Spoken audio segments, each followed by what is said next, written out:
Chapter 756. There was silence in the room.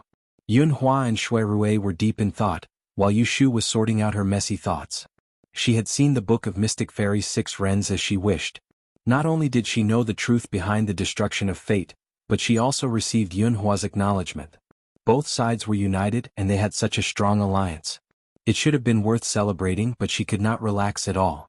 It seemed that as long as they destroyed the Book of Mystic Fairy's 6 Rens, everything would end, but it was easier said than done. First of all, it was an impossible task to seize the Chunjun sword from the Great Tipping Point. Seize it by force? Every time the Tito Master went out, he would be surrounded by people. Groups of people would protect him so tightly that he would not be able to escape. Yushu had heard from Jing Chen that the Tito Master was protected in secret by the 4 great protectors, and all of their martial arts were not inferior to his. Yunhua only had Jing Ku. Even if Jing Chen joined them, it would be impossible for them to break through the encirclement at the foot of the capital and capture the Tito Master. Wait. In terms of scheming and shrewdness, Yunhua could fight against the Great Tipping Point, but the Great Tipping Point controlled the entire Celestial Commissioner, and he had a great country behind him. Yunhua brought a few useless soldiers with him. What could he use to fight against the Great Tipping Point? The disparity in strength was too great. Once the two sides fought head-on, Yushu's side would only be killed in seconds. However, other than seizing the Chunjun sword, they seemed to have no other way to go. The Emperor and the Great Tipping Point were determined to get the Destiny Tai Bone. Even Yunhua, who had the Book of Mystic Fairy's 6 Rens, was like a turtle in a jar in the eyes of the Great Tipping Point. He could not escape at all. What was worse was that the Great Tipping Point had already given an ultimatum to Yushu. The day after tomorrow, her marriage with Jing Chen would be put on the agenda. If Yushu had the idea of pretending to marry Jing Chen to buy time, after she met Yunhua and knew where the Destiny Tai Bone came from, she completely dispelled this absurd idea. She could not sit still and wait for death. Yushu's gaze fell on the Book of Fairy Woman's 6 Rens. The scarlet crystal shone faintly under the candlelight. The wisps of red light hovered in her mind and gradually formed an idea. Senior, you stole the Book of Mystic Fairy from the previous Great Tipping Point, right? Yushu suddenly said. Yunhua did not understand, but he still nodded and said, the former great advisor was Zhu Muzhao's father. As far as I know, he died not long after the current emperor succeeded the throne. In other words, the former Tipping Point, Tai Tipping Hua Zhu Tipping Point has. Yunhua was stunned. Yushu looked at his expression and felt anxious. She quickly said, what's wrong? Didn't the key techniques of governing a state state that only the imperial astronomer and the emperor himself have the authority to read this heavenly book? When you stole it, the current emperor wasn't the emperor yet. Now, the great revelation isn't the great revelation. How could they have seen the Book of Shen and Yu with their own eyes? Hearing this, Shui Rui revealed a strange expression. This is only natural. Yunhua thought about it and affirmed her statement. Yushu's eyes lit up again with a cunning look. Then I have an idea. After all, Yunhua did not spend much time with her, so he could not understand it for a while. However, when Shui Rui saw her expression, he guessed most of it correctly. He immediately said, are you trying to forge a copy of the Book of Fantasy Fairy's 6 Rens? That's right. Yushu touched the Shen crystal and told them her thoughts. The Emperor and the Grand Tiandi's understanding of the Book of Shen and Yu is probably not as good as you, senior brother Yunhua. At most, the former Emperor and the former Grand Tiandi have described it to them, but no matter how detailed it is not as good as seeing it with your own eyes. The only thing that can prove the authenticity of the Book of Shen and Yu is the Destiny Grand Bone. Am I right? Shui Rui nodded in agreement. Go on. Yunhua wanted to hear what she had in mind. To obtain the Destiny Grand Bone is not something that can be done overnight. Even if the Grand Tiandi has the Book of Shen and Yu now, it will be difficult for him to distinguish the authenticity in a short time.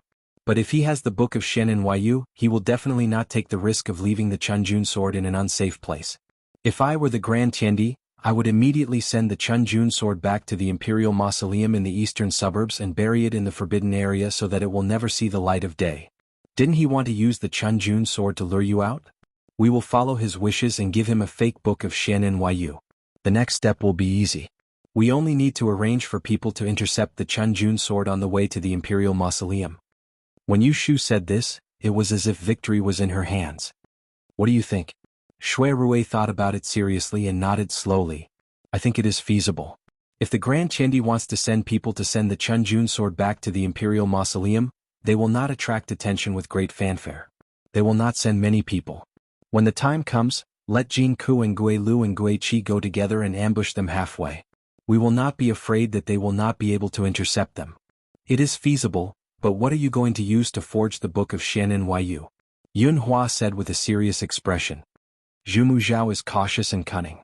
Ordinary tricks will not be able to fool him. Moreover, he has already suspected that you have a relationship with me. He will definitely be on guard against the 7-star suns that you have on you. He will not rely too much on the great insight technique. It will be really difficult for you to deceive him. Ha!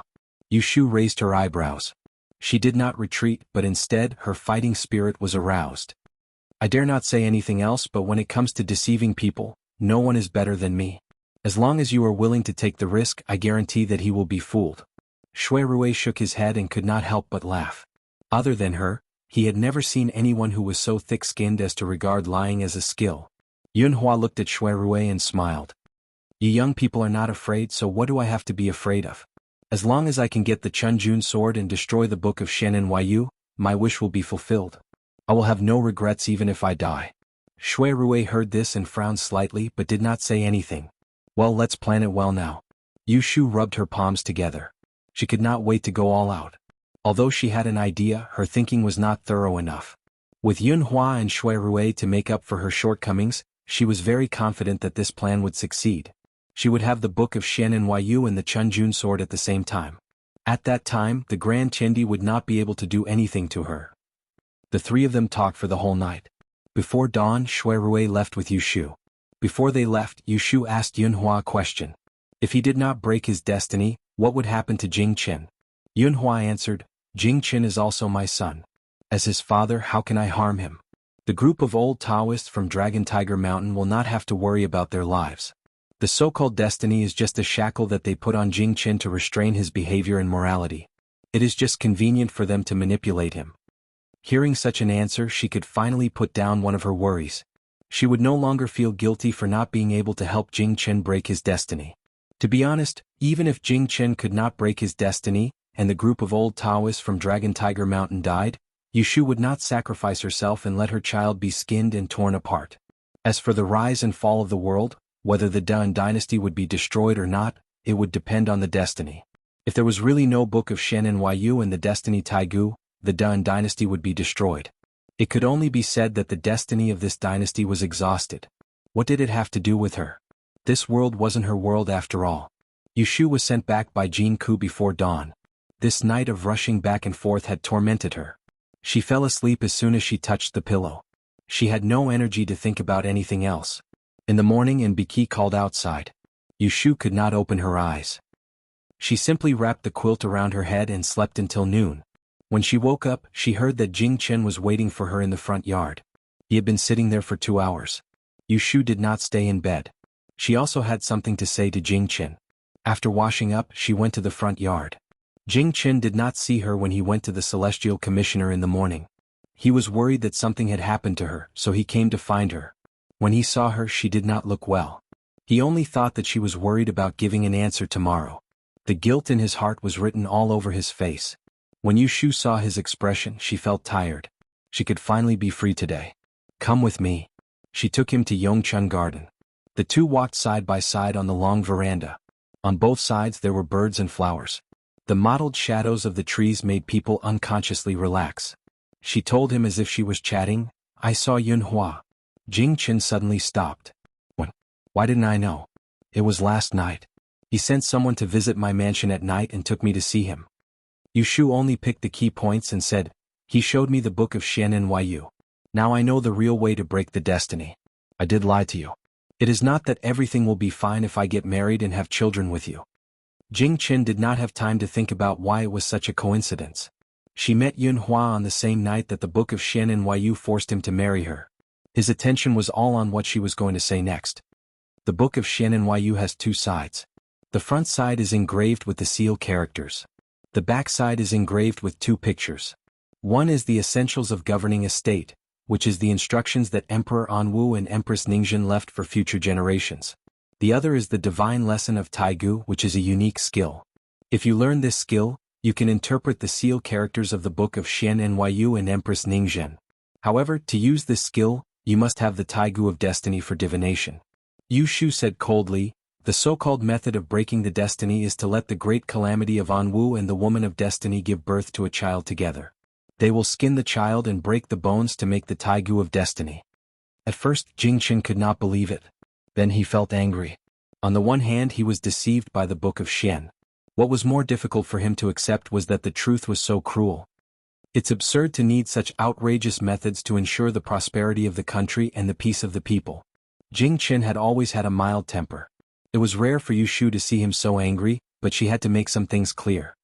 This is how the 300 years of peace and prosperity of Anwu were maintained. Every time a new great calamity of Anwu was born, the old Taigu of destiny would lose its effect. The celestial commissioner grasped the Book of Xian and Yu and assisted the emperor to govern the world. If it were not for Yunhua stealing it 20 years ago, the Book of Xian and Yu would have arranged for you to find the person who broke the destiny, kill the man and marry the woman and take the Taigu of destiny. They can forget about it. Jingchen said coldly, if this is the way to break the destiny, then it is fine even if it is not broken. Yu Shu nodded. We all think so. That is why we want to destroy the Book of Xian and Yu, no matter who is in charge of the world. Jingchen, I will give you half a day to think about which side you want to stand on. Jingchen turned to look at her. His eyes shone brightly like a treasured sword that was unsheathed. It was frightening. In an instant, Yu Shu seemed to see the awe-inspiring and righteous white-robed Taoist priest again, pure as ever. Chapter 757. This time, Jingchen did not hesitate between the righteousness of his country and his personal gains and losses. Instead, he resolutely expressed his position. This was completely within Yu Shu's expectations. Selfishness was a type of human nature. In the past decade, Jingchen had been taught by the Taoist priests on Longhu Mountain to be selfless. If he had not met Yu Shu, he would have sacrificed his life for others. Yu Shu was someone who was used to being the center of everything. She would never sacrifice herself for the greater good. Thus, when faced with the fate of the great and calamity and the person who destroyed his life, the two of them parted ways and almost became enemies. Yu Shu did not want to one day be enemies with Jingchen. She knew that it was difficult to change a person's deep-rooted beliefs, so she had been subtly influencing Jingchen since a long time ago. Rome was not built in a day. As early as when she had settled the past with him in the courtyard in the south of the city, a seed of doubt had been planted in his heart. He no longer trusted Emperor Zhaoqing, the Great Enlightenment, and even his sect. Later, as the lies were exposed and they dug out the truth again and again, Jingchen was disappointed again and again.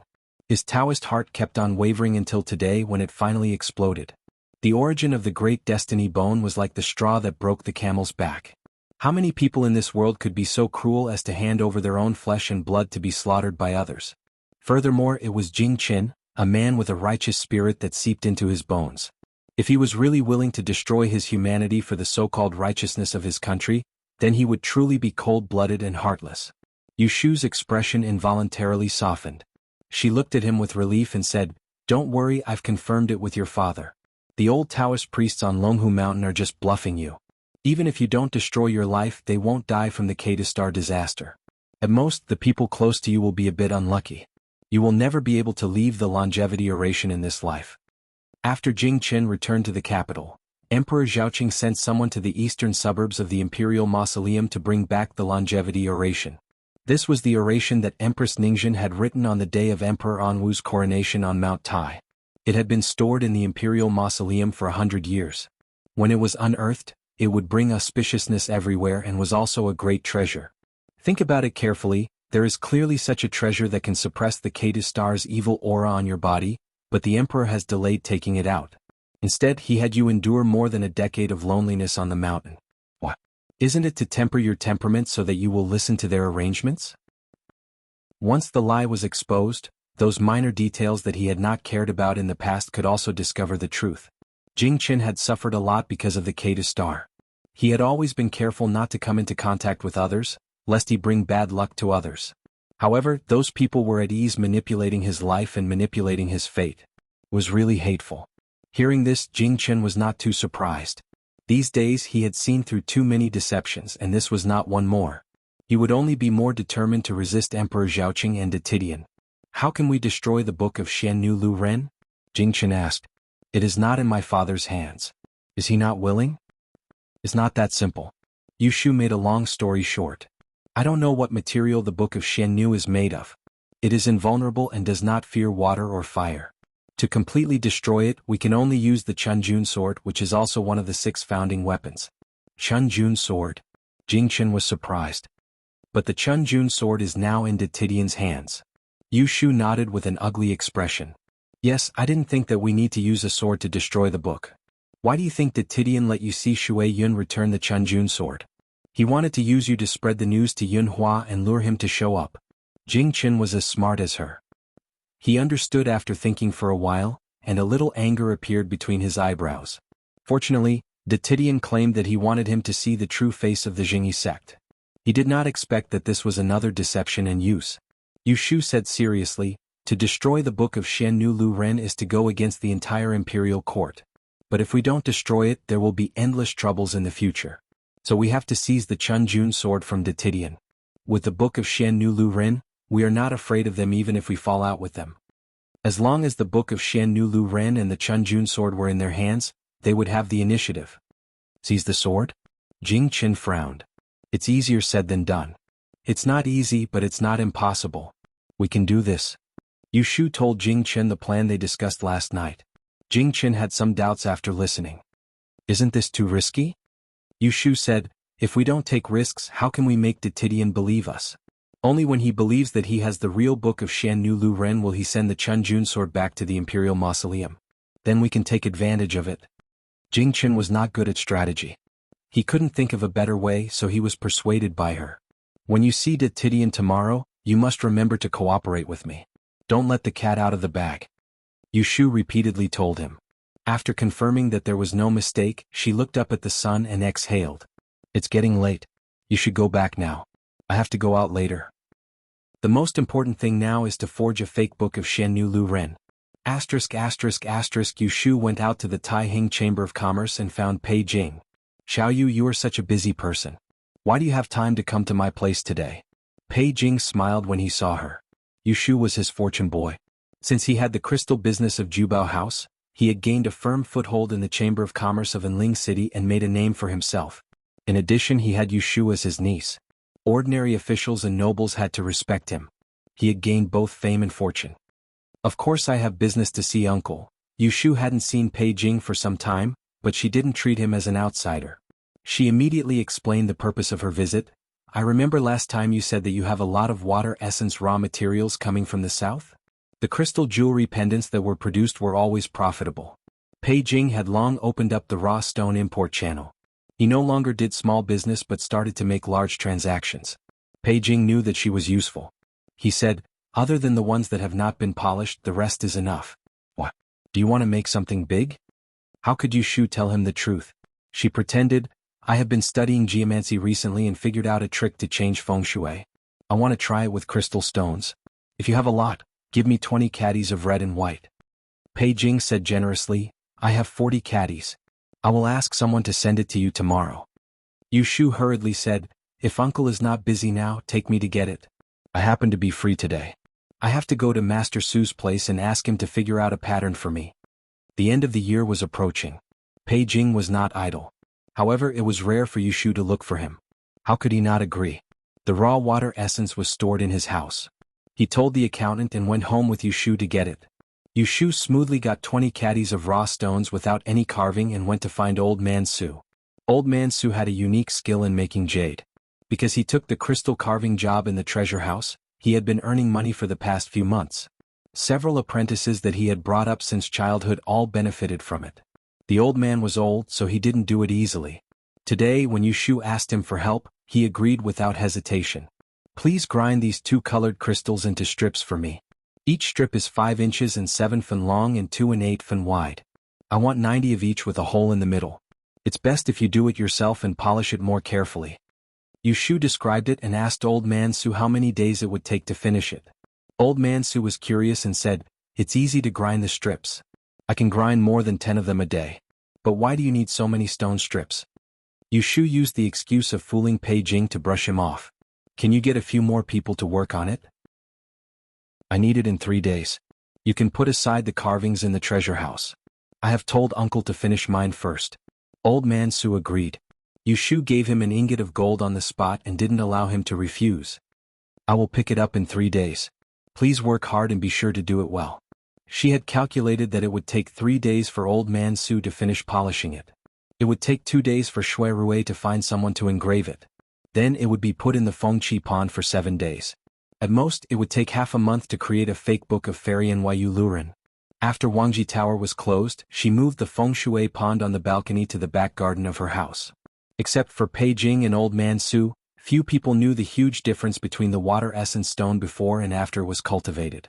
The uncarved water essence was the color of chaos. The longer it was placed in the Feng Shui pond, the more crystal clear it became, and the more magical it was. At first, Yushu only found that the white crystal could calm the mind and nourish the brain, the yellow crystal could bring wealth, and the purple crystal could ward off evil spirits. Later she gradually found other changes. For example, the crystal after nourishment was hard, and the red crystal could not melt in high temperature. Compared to the popular topaz and the popular white crystal, the seemingly useless and opaque red crystal did not have much of a market for it. But when these two characteristics were put together, they seemed to be specially used for counterfeiting. Yushu thought it was God's will. Otherwise, where could she find a material similar to the black crystal to forge a book of fairy NYU Luren that even De Qiao couldn't find the flaw? The water-refined stone itself was not afraid of high temperature. After nourishing it for 7 days, it would become similar to the color of the black crystal. At that time it could not be split by a knife or burned by fire. Even if De Qiao held it in his hand, it would be difficult to distinguish the real from the fake. Yushu was probably born bold. Thinking of deceiving a person like De Qiao and fighting with him, she was not timid or afraid. Instead she was eager to try. After saying goodbye to old man Su, Yushu returned to her house, but there was an uninvited guest waiting for her. The carriage stopped at the gate and the gatekeeper ran out to lead the horse. Yushu didn't wait for Lu Zhong to put down the footstool and jumped down. Just as she took a step, she heard a soft and weak shout behind her. "Miss Yu, I'm waiting for you." Yushu turned around and saw a sedan chair parked across the street. The cold wind was blowing, and the two sedan bearers' faces were pale from the cold. A head poked out of the window of the sedan chair and was looking at her eagerly. It was Shui Yun. Yushu pretended not to see her and turned to leave. She didn't care why Shui Yun came to find her. She didn't have the time to deal with her "Miss Yu, wait." Shui Yun didn't care about the wind and shouted. She was expelled by the Celestial Commissioner and couldn't go in to look for Yushu. She came to Yushu's house twice, but the gatekeeper didn't let her in at all. No matter if she moved out of the princess's estate or Mount Longhu, she would be closed at the door. It wasn't easy to wait for Yushu, so she couldn't let her leave like this. "I'm here to apologize to you. I have something important to talk to you about." Yushu didn't stop walking. She rolled up her sleeves and went through the door. No matter how much Shui Yun shouted behind her, she didn't look back and left her a heartless back view. As soon as Yushu went in, she asked someone to close the door and didn't forget to tell the gatekeeper. "Ignore her. Don't open the door again. Let her howl." Chapter 758. On the day of the reply, Yushu went to the Celestial Commissioner's office as usual. She wandered around the Kunling Bureau and did not wait for anyone to invite her. She went to report at Tai Shi Lu on her own initiative. The doorman did not need to announce her arrival and let her in. Jing Chen had arrived earlier than her and was standing on the 9-turn bridge waiting for her. Seeing that she had arrived, he did not say anything. The two exchanged glances and walked into the building one after the other. There were more than 10 chairs lined up on both sides of the spacious hall. In the winter the chairs were covered with thick leather. Junior eunuch Ren sat on one of the chairs and was reporting to the head supervisor about the New Year's Eve sacrifice. When he saw Yushu and Jing Chen come in, he did not have any intention of stopping and only sped up to finish his report. At the end, Zhu Muzhao said, "Good, let's arrange it like this. His Majesty is not in the capital, so all the celebrations will be simple. Only the sacrifice ceremony cannot go wrong. Watch carefully." Only then did Ren Qiming rise to leave. When he passed by Yushu and Jing Chen, he did not even look at them. It was as if he did not care at all what they were here for. "You two are here." Zhu Muzhao indicated for them to sit down. With an amiable expression, he looked at Yushu and said, "Have you asked your family? Do they agree to your marriage with Jing Chen?" Don't look at the head supervisor's good expression. Yushu believed that if she dared to say no, he would immediately turn hostile. She took a deep breath and suppressed the fear in her heart. She gathered her courage and said, "They did not ask." I went back and thought about it. This marriage is not going to happen. Thank you for your good intentions, but I am not willing to marry Jing Chen. Zhu Muzhao's smile disappeared instantly. He looked at her coldly and said, "Tell me, why are you not willing?" That cold gaze made one's scalp numb. Yu Shu threw caution to the wind and was not afraid of him. She said in a hard tone, "A marriage between a man and a woman is a marriage between two surnames. It has to be consensual. If I am not willing, then I am not willing. There is nothing to say. I hope Zhu Muzhao will not force me." Zhu Muzhao turned to Jing Chen and asked, "What do you think? Even if she doesn't want to, don't tell me you don't want to?" Jing Chen lowered his head. "Yes, I don't want to." Yesterday, Yu Shu had repeatedly reminded him not to open his mouth today. If Zhu Muzhao asked him, he should either lower his head or keep his mouth shut. "It seems that the two of you have discussed this in private." Zhu Muzhao looked back and forth between the two of them and slowly said, "Jing Chen, what did I tell you earlier? Didn't you tell her? If she doesn't marry you, only death awaits her." He was going to break through the last layer of window paper so soon. Yu Shu's heart was beating fast. Without waiting for Jing Chen's response, she suddenly stood up and stared at the table. She didn't know where she got the courage from, but she said aggressively, "To tell you the truth, Jing Chen has already told me everything. He is the great calamity and I am the fate breaker.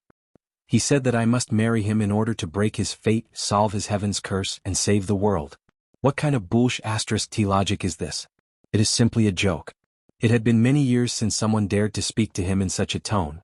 Zhu Muzhao's expression did not change and he still said coldly, "Since you know everything, then all the more I cannot let you live. I will ask you one last time, do you want to live or die?" Yu Shu sneered and said, "You don't have to scare me. If you could kill me, you would have done it long ago. Why wait until now? Do you think that I am the same as Jing Chen, believing whatever you say?" The two female students from Taisher Shu Garden who died for no reason were killed because they were close to Jing Chen. Do you dare to say that they were not mistakenly killed by the fate breaker? Who knows how many rebels and traitors are hiding in Ling City? If I marry Jing Chen, then it will be a dead end. Zhu Muzhao frowned slightly. Listening to her words, it seemed that it was because she was afraid of death that she was not willing to marry Jing Chen. "I can guarantee that you will be safe and will not fall into the hands of others." "Then I will not agree." Yu Shu said quickly, "Marrying Jing Chen will only bring harm and no benefit to me. After his fate breaker, I will become a useless person. Moreover, I know so many secrets. Who can guarantee that you will not turn against me and kill me to silence me?" Zhu Muzhao revealed a pondering expression. His expression couldn't help but soften. "So you are worried about this? There is no harm in telling you, you guessed correctly, I will not kill you, not now and even more not in the future. If you don't believe me, I can ask His Majesty to bestow a death exemption certificate to you. Even if you commit a grave mistake in the future, even if you leak the matter of the great and calamity, no one will hold you accountable." Yu Shu pursed her lips and looked to the side. She struggled for a moment and said in a deep voice, "I just said that I don't agree because I don't believe your words. No matter if it is An's calamity or fate breaker, it is only your side of the story. If you want me to believe you unless what? Unless you are willing to let me see the legendary book of mystery maiden Lu Ren with my own eyes." Yu Shu controlled the expression on her face. She had the 7 stars, so the great enlightenment technique was useless against her. She was not afraid that he could see through her lies. In fact, she and Shui Rui both believed that the grand tipping point would not be able to predict that Yun Hua would spread out the book of fantasy women's 6 rens and show it to them. At most, he would guess that they had met Yun Hua in private. What she had to do now was to use all her skills to mislead him and make him believe the words that came out of her mouth, regardless of whether they were true or false. If she asked to see the book of mystery maiden Lu Ren, the great enlightenment technique would not be able to take it out, so he would refuse. "No." Zhu Muzhao shook his head and said, "The book of mystery maiden Lu Ren can only be read by the emperor and the previous great enlightenment techniques. Not only you but also Jing Chen is not qualified to see it." Yu Shu was waiting for him to say this. She sneered, "You can't show it to us? I am afraid you can't take it out." Zhu Muzhao narrowed his eyes. "What did you say?" "I said you can't take it out." Yu Shu sneered and said, "Because the book of mystery maiden Lu Ren was stolen 20 years ago." Zhu Muzhao's face darkened. "You have indeed seen Yun Hua." It was not a question, but a confirmation. "That's right." Yu Shu was not afraid of his cold face. She took 2 steps forward and said confidently, "For months ago, I went to An County with Jing Chen to pay respects to Princess Luyue. It was at that time that we met Yun Hua's son. He saw through my identity as the person who broke fate and had a private conversation with me. He told me that the book of mystery Maiden Lu Ren was in his hands. I asked him about the method of breaking fate and whether I had to marry Jing Qin. He said that you were lying to us. So, I made an agreement with him. As long as I helped him do one thing, he would let me see the book of mystery Maiden Lu Ren. Tell me, who should I believe? She said so much nonsense just now. She wanted him to think that she still did not know that the real method of breaking fate was to obtain the destiny's bones. Zhu Muzhao did not move. He looked at her condescendingly. Indeed, the book of mystery Maiden Lu Ren was stolen by Yun Hua. The imperial court has always been looking for his whereabouts. If you know where he is hiding, I can also make an agreement with you. As long as you recover the book of mystery Maiden Lu Ren, I will let you see it with your own eyes. At the end of his words, he looked at Jing Qin and said without any scruples, Yun Hua committed a great crime back then. But Jing Qin, as the calamity of an county, can make up for his mistake. A son will pay his father's debt. I guarantee that His Majesty will not pursue Yun Hua's crime and spare his life. Was he trying to instigate a rebellion? Yu Shu secretly frowned. She also looked at Jing Qin. But when she saw that he lowered his head and did not speak, looking unmoved, she immediately felt relieved. Are you asking me to betray Yun Hua Ez? She turned her head and sneered at him. Although I am not a gentleman, I am not a two-faced villain. Yun Hua is in your hands and you have the final say on whether he will be killed or tortured. Don't talk to me about these empty words. If you want me to willingly sacrifice my life for Jing Qin, I can, but you have to wait until I see the book of mystery Maiden Lu Ren first. When she said this, Titian would definitely take the opportunity to ask what agreement she had with Yun Hua. What does Yun Hua want you to do for him? Everything was going according to Yu Shu's script. She controlled her emotions very well and lowered her voice so that Titian would not hear her excitement. Yun Hua Ez wants me to help him find out the whereabouts of an item. What is it? The 6 founding weapons Chun Jun sword. When he heard this, Zhu Muzhao finally focused his attention on Yu Shu again. He stared at her silently, and his misty eyes suddenly became clear. In an instant, it was as if 2 sharp blades had shot out and pierced through all lies. Did Yun Hua ask you to come here and cheat me of the Chun Jun sword? Yu Shu's heart instantly jumped to her throat. She was so nervous that sweat broke out on her back, but her mouth was sharper than ever. Yun Hua. No, it was Jing Qin who told me that the Chun Jun sword is with you. When lying in front of a smart person, the last thing you needed was to defend yourself. The more you said, the more suspicious he would be. Do you know why Yun Hua wants the Chun Jun sword? Zhu Muzhao asked. Yu Shu shook her head and shut her mouth. You don't know, Zhu Muzhao muttered and closed his eyes as if he was thinking about something. The pressure on Yu Shu was immediately reduced and she quietly exhaled. Just now she almost exposed herself. De Qiao should really go to the Supreme Court to be an inquisitor. He could guarantee that there was no case in this world that he could not solve. With just a glare from his eyes, he could scare the prisoner into wetting his pants. She licked her lips and looked at De Qiao's reaction. She made up her mind. She used Yun Hua as a bait to coax him to take out the Chun Jun sword. No matter how much he believed in her, he had to take the bait. Just like how De Qiao used the Chun Jun sword as a bait, even if Yun Hua was afraid, he would still face the difficulty. Zhu Muzhao did not think for too long. When he opened his eyes again, he made a decision. I can't lend you the Chun Jun sword. Each of the 6 founding weapons is a national treasure. It must not fall into the hands of a desperado. But I can order someone to make a fake sword for you based on the real one. You can use it to trade with Yun Hua. After you read the book of Mystery Woman's 6 Rens, you can decide whose words you want to believe. Yu Shu pretended to hesitate, but in her heart, she was happy. It was a success. She would not use this trick to cheat the real Chun Jun sword from De Qiao. Instead, she would try to lure him to snatch the fake book of Mystery Woman's 6 Rens. But it's a fake sword. What if he finds out about it? She had to put on a show. Yu Shu did not get carried away. Jing Qin has seen the real Chun Jun sword. When the fake one is made, you can show it to him.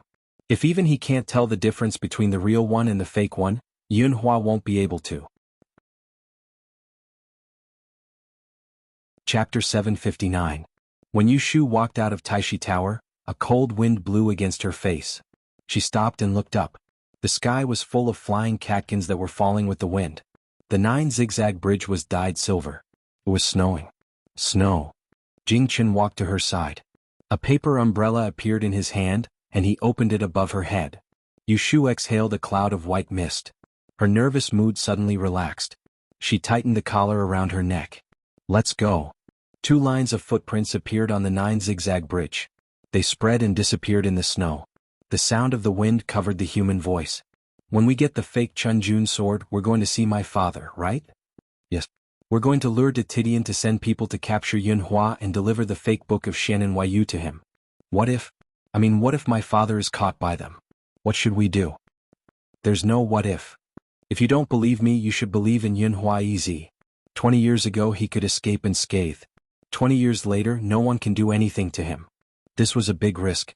Not only Yunhua but also her, Shuirue and Jing Chen. Their enemy was the imperial power of Da and that had stood for 300 years. They could only succeed, not fail. After Titian took the bait, Yushu didn't go to see Shuirue on purpose. From the moment she laid all her cards on the table with Titian, every single one of her actions could possibly affect their plans. In order to ensure that she didn't give herself away, she couldn't make any actions that would cause a misunderstanding. She stayed in Kunling Bureau until the afternoon as usual to deal with the business that piled up a while ago. Although the emperor went to Huajin Garden to recuperate and Kunling stopped, there was no peace in the bureau. Once the news of Emperor Zhaoqing's serious illness spread, the officials' families had to worry about their children's marriages. They were afraid that Emperor Zhaoqing would suddenly die. 3 years of mourning would delay the wedding, so the number of marriage letters waiting to be examined in Kunling Bureau doubled overnight. They were all squeezed together. There were only so many people in the Kunling Bureau, and there was always a first-come, first-served rule. Who didn't want to set the wedding date before the beginning of spring? Therefore it was necessary to open the back door with gifts. Yushu's mind was not on this matter. Moreover, the people who sent gifts to her residence had never stopped, so she did not care about it. However, even if she did not care, it did not mean that others did not care. There was something wrong with Wen Shaoan today. He was in a daze for half of the afternoon. Yushu noticed it early in the morning, but she didn't point it out. It was not until the snow stopped and she was ready to go home that she put down her brush and asked him, I say, what are you thinking about in such a daze? Could it be that you've fallen for some girl and are lovesick? Wen Shaoan blushed when he heard her teasing, Don't make fun of me. I'm not thinking about that. Since Yushu asked, he had nothing to hide, so he told her everything. Yesterday someone sent gifts to the place where I live. He said that it was a gift for the new year. There was a large amount of cloth and fur. However, I am just a small official, so how can I accept a gift for the new year? This morning when I came to the bureau, Xia Darren gave me 2 silver notes, which were 200 taels. He did not allow me to refuse, so he took a few marriage certificates to be approved and asked me to put them on the top for you to see first. Only then did I understand that it was a bribe. Different from the Book of the Universe, the last procedure of the official marriage certificate was the seal of Yushu.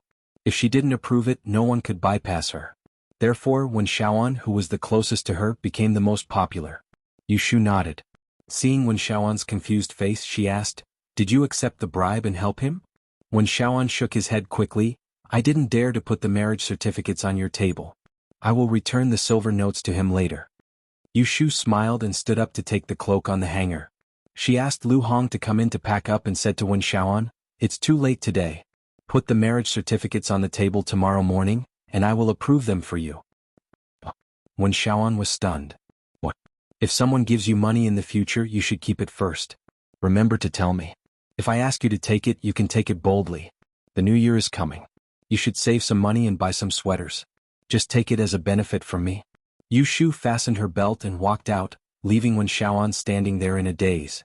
After a long time, he came back to his senses and slowly showed a happy expression. It should be known that as an 8th-ranked official, his monthly salary was only a few dozen taels. What could he do in the capital? It wasn't even enough for a meal. Since he came to the capital, he didn't save anything. He usually used whatever money he had. If the Celestial Commissioner didn't give him 2 sets of official robes every quarter, it would be difficult for him to find clothes to wear when he went out. Wen Shaoan had a strong self-esteem. If Yushu subsidized him in private, he would be embarrassed to accept it. But it was different if someone showed filial piety to him.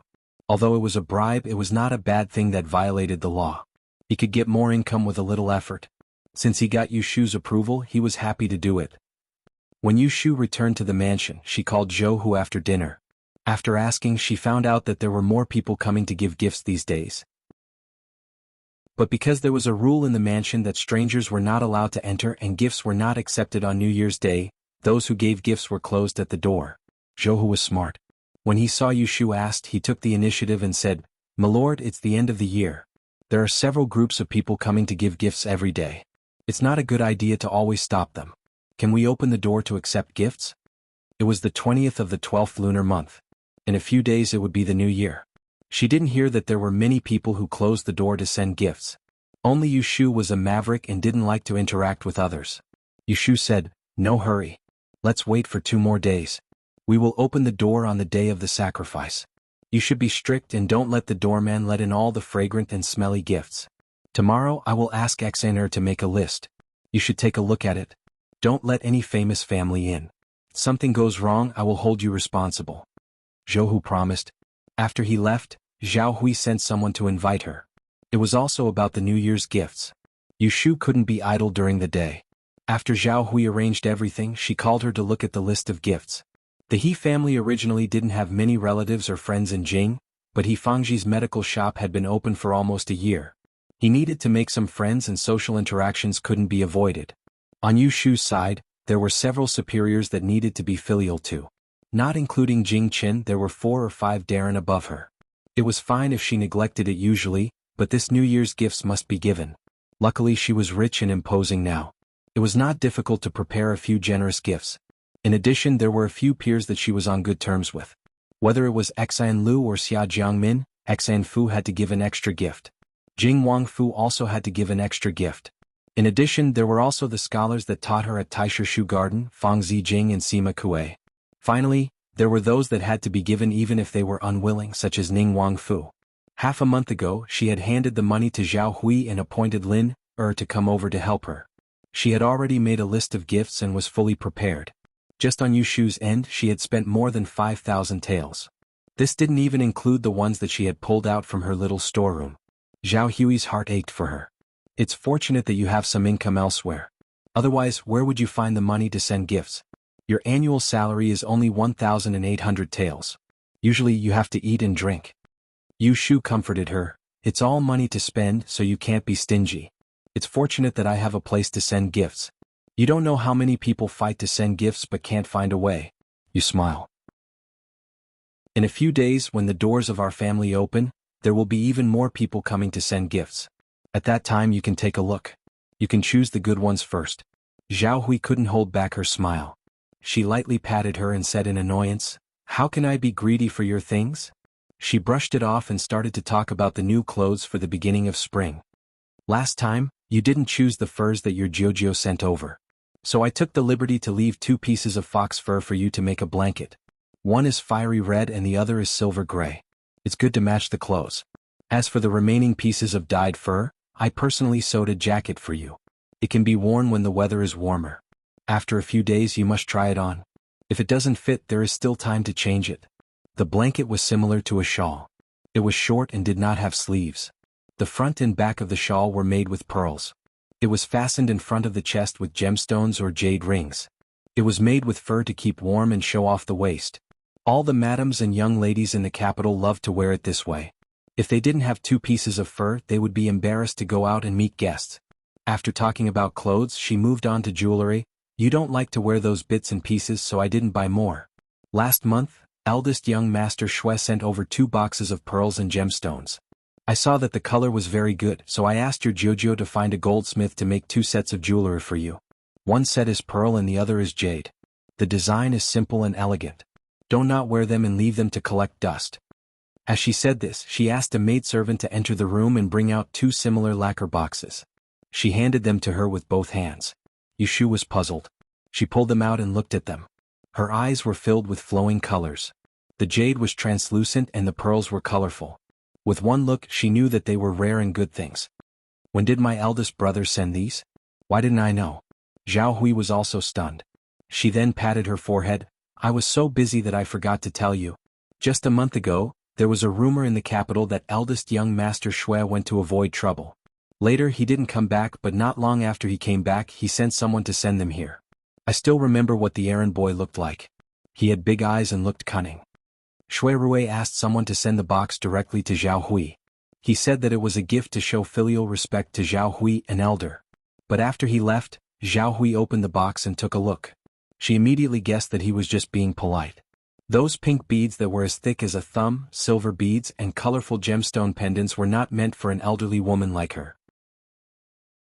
It was probably because Shui Rui and Yushu acted so well in front of others that Zhao Hui did not suspect that the two of them had an affair. She only thought of them as sworn siblings. "I'll keep the rest for you first," Zhao Hui glared at her. "It's useless for you to keep them. When spring comes, I'll think of some other designs for you. You can slowly save up for your dowry." Chapter 760.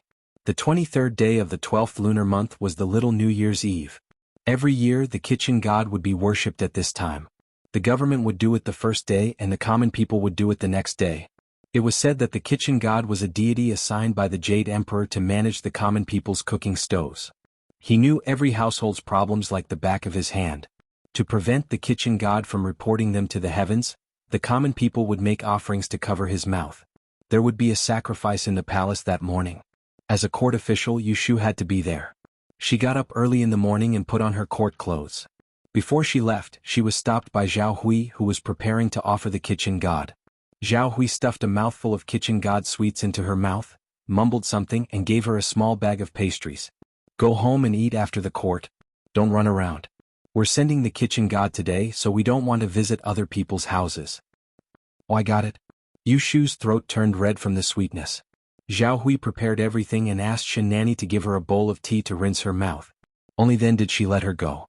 Yushu went to the front yard and got on the sedan chair. Not far away, she saw the door of Shen Nanny's house open. There was a crowd outside the door. She guessed that they were all here to send the New Year's Eve, so she didn't go through the front door to avoid being blocked. As usual, the Celestial Commissioner presided over the sacrifice in the palace. This year it was better. The auspicious time was 9:15. It was almost noon, so they didn't have to arrive so early. However, Yushu heard that last year it started early in the morning. All the civil and military officials had to enter the palace at 7 in the morning. It was even harder than the morning court. There was a long queue in front of the Meridian Gate. The snow on the palace road was swept clean, but the ground was still wet and slippery. It was easy for the horse carriages to slip, so everyone took the sedan chair out. It was cold, but it was safe. Yushu sympathized with the hard life of the sedan chair bearers. She gave each of them 2 extra cotton-padded jackets to change into. Even the leather hats, scarves, and handguards were made of solid cotton. She dared to say that among the dozens of sedan chairs, her sedan chair bearers were the thickest. While waiting for the palace gate to open, she sat inside, wrapped in a cotton mattress and drowsily dozing off. Suddenly, she heard a cough coming from outside and immediately woke up. She lifted the curtain and looked outside, only to see a tin-covered sedan chair parked beside her. Shui Rui's face was revealed and he was only 5 feet away from her. This was the first time the two of them met after meeting Yunhua that night. Even though Yushu had thousands of things to say to him, she could only blink at him, grin, and give him a secret signal. De, you day, year, you yin year, you year after year. As for the details, it was not convenient for him to say them now, so he gave her a look of approval and changed the subject. "You must be very busy these days." Yushu said, "Don't mention it. I have to approve dozens of marriage contracts every day. My hands are numb just from stamping them." In the past, she could approve dozens of contracts every day. Now she had to work for 3 days. How could she not be tired? Of course she could take it easy. But Emperor Zhaoqing was dying. Every family was in a hurry to have their wedding. If she dawdled, wouldn't she be hated? It was better to work harder. At the end of the year, Shui Rui became idle instead.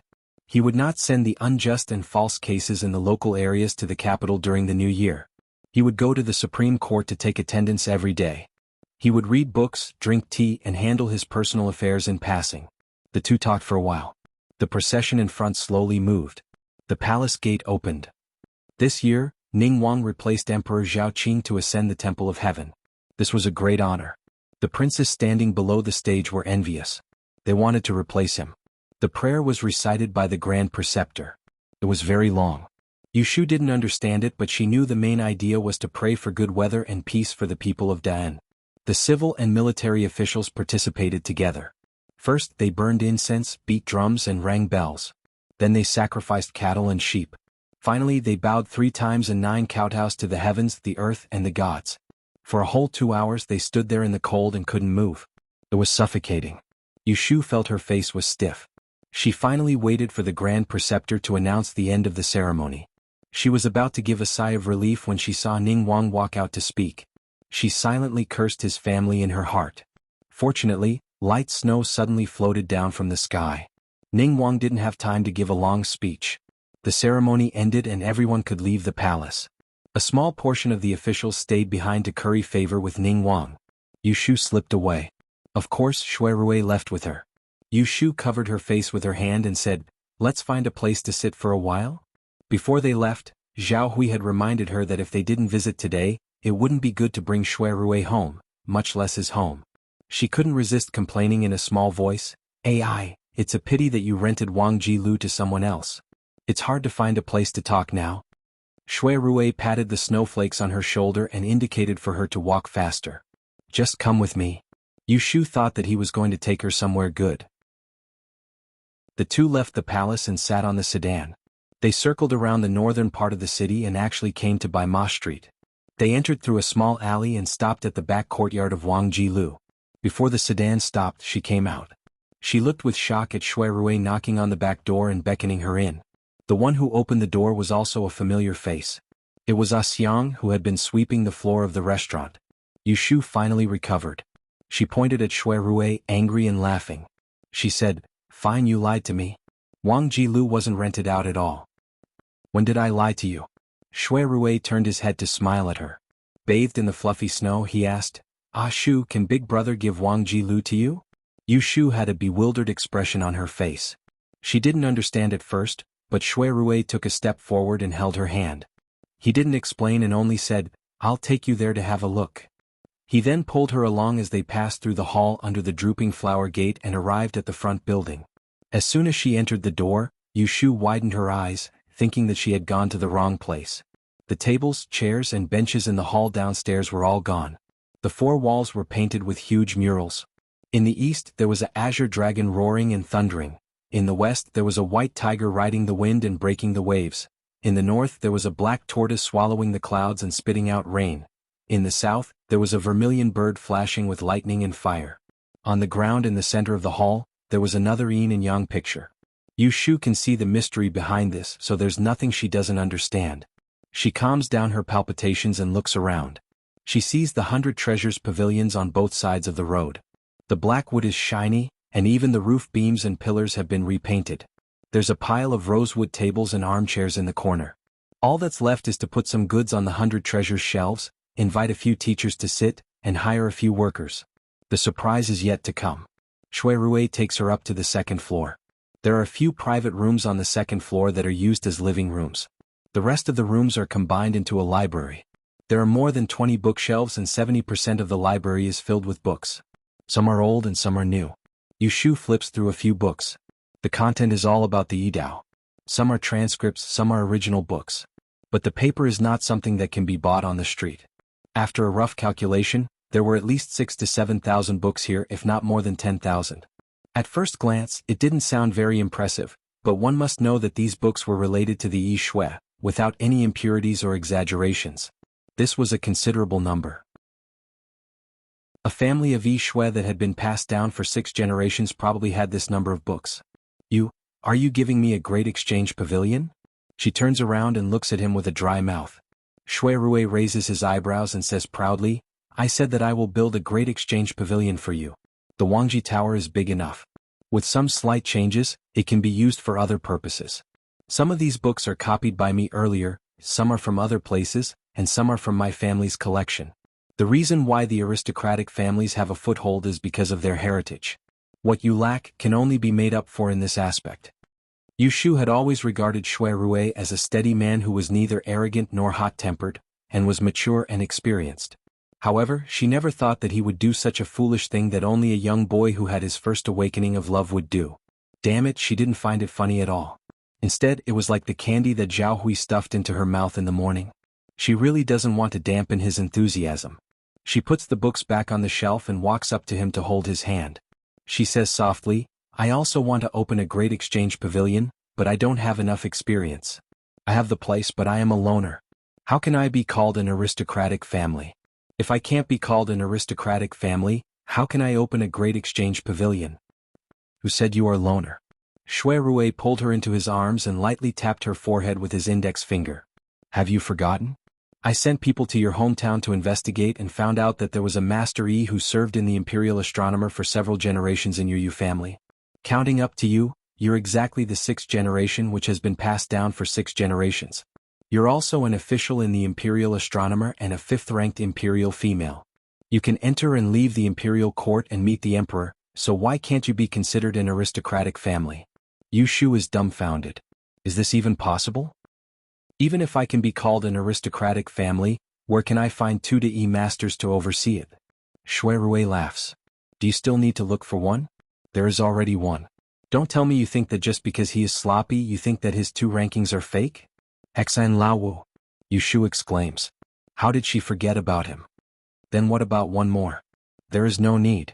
You are a female fortune teller who ranks 3rd in the 2 rankings. You are 1 level higher than a De master. Do you still need to find someone else? But I am in the Celestial Commissioner's office.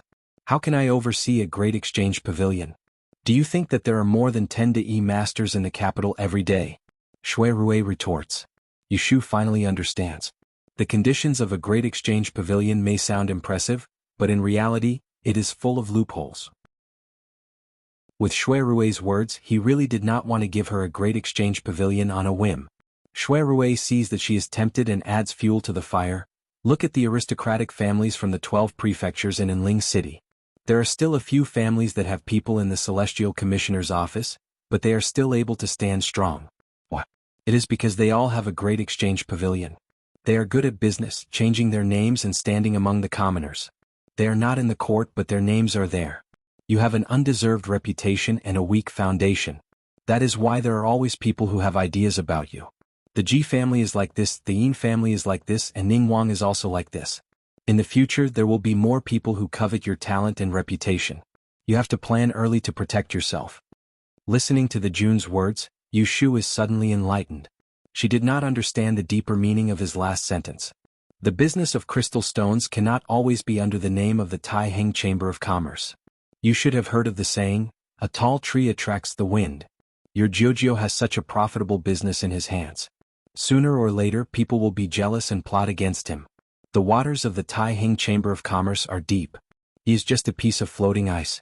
When the day comes that you cannot protect him, it will be the day that he loses everything. If you are willing to listen to me, quickly take back the business of crystal stones. When you open a great exchange pavilion, you can invite your Jiujio over to manage the business. This is the best of both worlds. Chapter 761. Yesterday, when the Yu residence opened its main doors, piles and piles of New Year's gifts were continuously moved in. Zhou Hu, who was in charge of the front yard, received so many gifts that his hands were tired. In the evening he closed the door and refused to see any guests. When he went to the accountant's office to count, there were more than 200 bolts of various colors of cloth, spices and medicinal herbs were all weighed by weight, countless porcelain and jade wares, antique calligraphy and paintings, and many other strange and interesting things. It was as if they were afraid that they wouldn't be able to enter Yu Shu's eyes. After receiving the filial piety from others, Yu Shu was not careless in her work. The second day of the sacrificial kitchen was a dust-sweeping day. The Celestial Commissioner went up and down to rest, but she didn't slack off. Early in the morning she went to the official's office and took Wen Xiao, and to count all the marriage contracts that had piled up before the new year. She worked overtime to record them and try to send them out before the new year. Wen Xiao, and didn't have the slightest bit of dissatisfaction when he was pulled over on a day that was supposed to be a day of rest. Instead he was full of energy. With Yu Shu's tacit approval he received a lot of red packets in the past few days. If this continued he wouldn't need to rent a house to live in anymore. Next year he would be able to buy a smaller courtyard. From morning to night, Yu Shu packed her things and left when the sky turned dark. On the way she sent Wen Xiao and to the vicinity of the human training hall. Then she took the spies that were secretly following her around Shenyuan Street and found the most expensive restaurant. She ordered a table of food and wine, and then sent an imperial bodyguard to invite Pei Jing. The Tai Heng Chamber of Commerce wasn't far from here. As soon as the dishes were served, Pei Jing arrived. They sat in a private room on the upper floor. After closing the door, Lu Hong and Su Qing stood guard outside. Yu Shu got up and waited for Pei Jing to sit down. She first picked up a cup of wine and offered it to him. Ever since we came to the capital, our family has been under the care of Jojo. Xiaoxiu and I don't have many relatives in this world. Other than godfather and godmother, we only recognize you as Jojo. These words came from the bottom of her heart. Pei Jing had once lent her a helping hand when she was insignificant. When she had offended the Ji family in Yang City, she had no choice but to leave her hometown and go to the capital. It was also Pei Jing who had arranged a path for her, allowing her and little Xiao to follow the caravan to the capital. Although there had been an accident on the way, she still remembered this favor in her heart. Later, when she turned her life around, Pei Jing did not deliberately take advantage of her. Instead, he helped her a lot and always treated her and her brother as his juniors. Whether it was hypocritical or sincere, Yu Shu could see it clearly. That was why she was willing to give him half of the profits of the crystal business. It was not only to repay him but also because she trusted him. We are family, there is no need to say such things. Pei Jing smiled as he took the wine cup and drained it in one gulp. He beckoned her to sit down. He did not move his chopsticks but asked leisurely, "You have set up a banquet to invite me so formally. You must have something important to discuss with me. I won't guess what it is, just say it." It was said that ginger was spicier with age. Yu Shu didn't know how to start. His question gave her a way out. She took the chance to speak of the idea of temporarily stopping the crystal business. Right now Ning Wang is in power and the limelight is too tight. I have offended Ning Wang Yi before and not long ago I had a feud with the Yin family. I am afraid that someone will secretly play tricks and ruin our business. Why don't we stop for a while and observe the situation? Pei Jing's response was unexpected. He did not hesitate or doubt and simply nodded his head in agreement. This business really does attract jealousy. The treasure house has been visited by thieves more than once. Because the losses weren't large, I didn't mention it to you. As for Master Su, someone found him and was willing to pay a high price to buy the raw materials from him. They had him inquire about the source of the materials from me. Luckily, Master Su is an honest person and told me everything. The Tai Hung Chamber of Commerce was not an iron board. 2 days ago, at the tea party of the Dong family, there were several stewards who had come together to accuse him of currying favor and breaking the rules of the trade. They insisted that he stop selling or else they would take out the process of growing crystal. They were willing to pay money to buy it. He didn't even blush when he said this. Pei Jing would rather not do this business than let them take advantage of him. I thought that we have made a lot of money and now it's time to stop. Since you have this intention, then I will stop the business of Jubiozai tomorrow. When Master Su has finished the batch of materials on hand and sold the goods with the deposit, we will no longer flow out. I will calculate the profits later and give them to you together with all of them.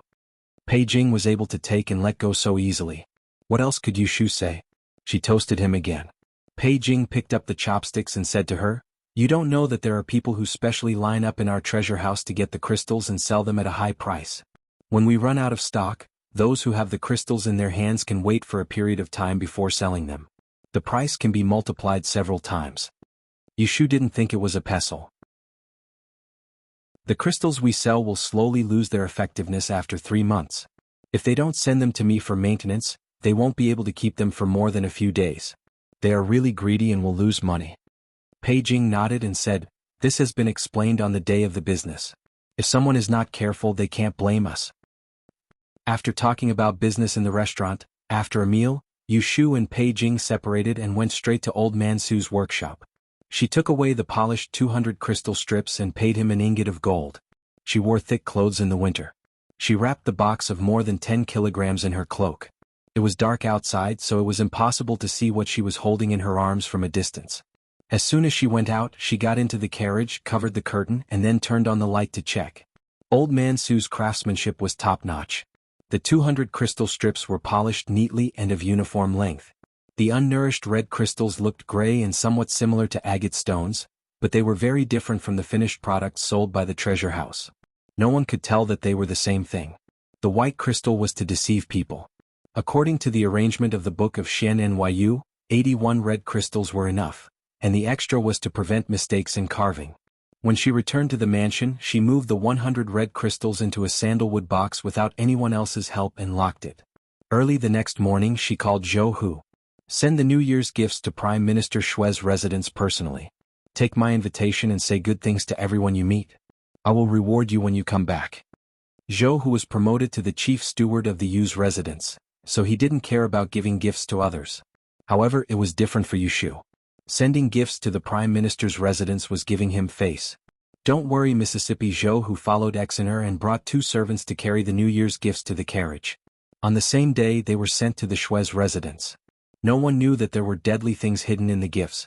When Xue Lingnan saw the list of gifts that the Yu residents had sent over, he sent someone to find Xue Rui. He threw the list of gifts at his feet and said, "Last time you promised her well, but in the end you dragged it out for a few days. You didn't intend to let her testify against Prince Ning at all, right?" Xue Rui bent down to pick it up and glanced at it.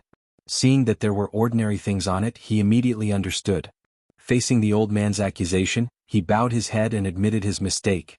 For such a big matter, grandson thought it was too risky. Framing the royal family is a serious crime. If the matter failed, she would have to pay with her life. Grandfather, please let her go and find another way. Hearing him change his words, Xue Lingnan laughed angrily. Good, you've grown up. You even dare to disobey this old man's words. A woman outside, compared to the entire Xue family, can't you tell which is more important? Xue Rui bowed his head and didn't say anything. Xue Lingnan saw that he couldn't persuade him, so he didn't waste any more effort. He waved his hand and said, "Leave. You don't need to concern yourself with this matter anymore. You just need to remember who raised you all these years, who provided you with wealth and glory. Don't become an ingrate in the end and waste my son's life for you." Xue Rui was a person who could endure and give in. These years he was ordered to come and go by Xue Lingnan. Despite the resentment in his heart, except for that one time 3 years ago, he never talked back to the old man. Today he suffered the same kind of humiliation and respectfully took his leave. 3 years ago he ran away from home in search of his birth. Now that he knew who his birth parents were, he returned to the Xue family in order to repay the kindness of raising him. All he wanted was to have a clear conscience. Xue Rui thought about the gift list he saw earlier. When he returned to the courtyard, he called Hataku over and quietly reminded him. After dinner, a locked mahogany box was quietly placed on his desk. In the blink of an eye, it was New Year's Eve. This year's banquet had been cancelled, but Ning Wangfu had set up another banquet and sent out invitations. Yu Shu had been invited and had to go even if she didn't want to. It was a good thing it was a lunch banquet and wouldn't affect the family's reunion dinner. Speaking of Ning Wang, Yu Shu couldn't help but admire him. Ever since the great advisor had announced the imperial edict, Ning Wang had one foot in the Eastern Palace, but he hadn't done anything out of line. Faced with some opposition in court, he had tolerated it and didn't eliminate dissidents just because he had power. He was very patient. Take today's banquet for example. He didn't take the chance to hold it in the palace, but retreated to Ning Wangfu. This move of retreating to advance had calmed a lot of trouble. Didn't you see that even the major advisor had come personally to support him? The banquet was uneventful. On the surface, everyone seemed to be happy and everything was tranquil.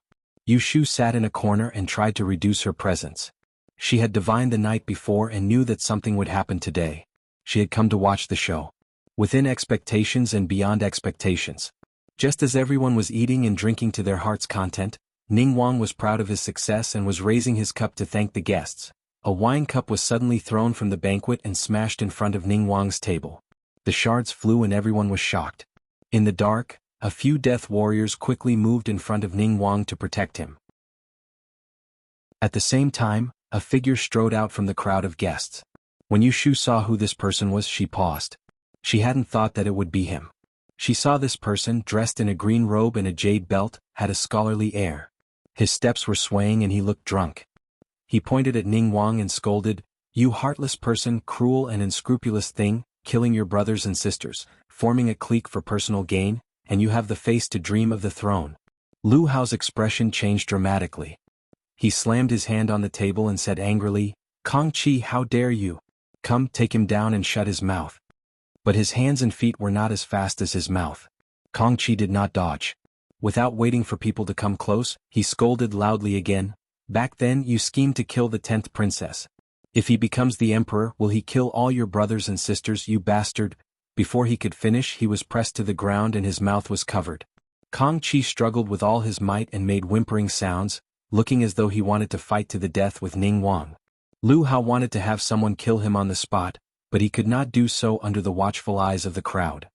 He could only say with a cold expression, "Such a spoilsport on such a good day. Kong Qi, no matter who ordered you to slander me, you have committed the crime of disrespect." Guards, take him away first and try him again later.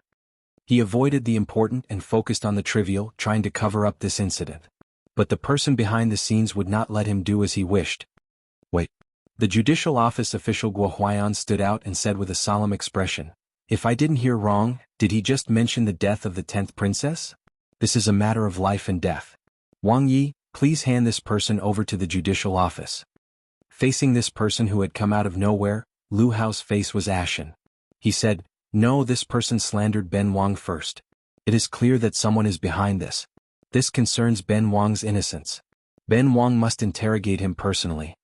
Seeing this, everyone became suspicious. How could the death of the 10th princess be related to Ning Wang? Wasn't it rumored that it was a young miss of the Shui family who caused it? What was going on with Guo Huaiyan? Wasn't the judicial office always in the middle? Why did he suddenly stand against Ning Wang? Huang Xiong's words are reasonable. But if this person stays in your fu, if he is killed, it will be blamed on you.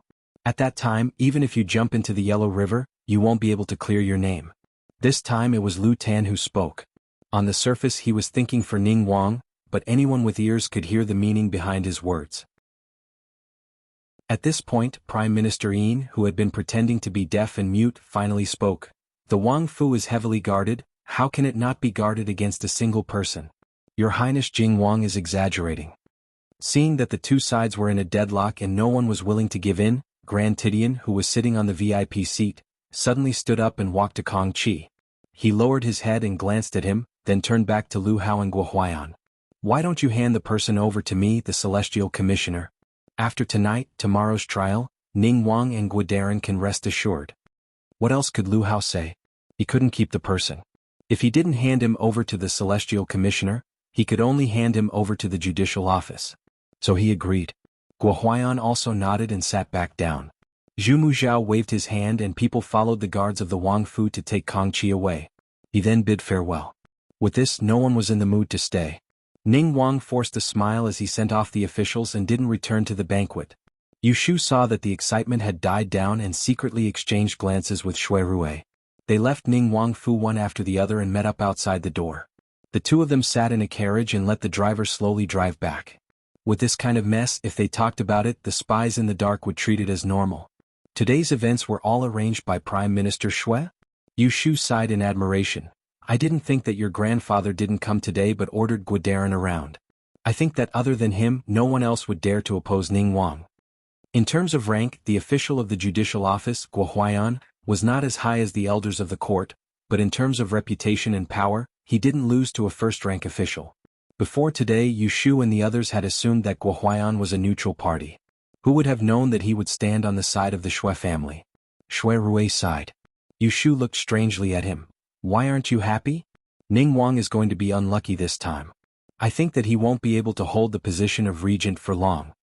As she spoke, she suddenly realized, "You aren't worried that Kong Qi will expose the affair between him and 10th Princess and ruin 10th Princess' reputation?"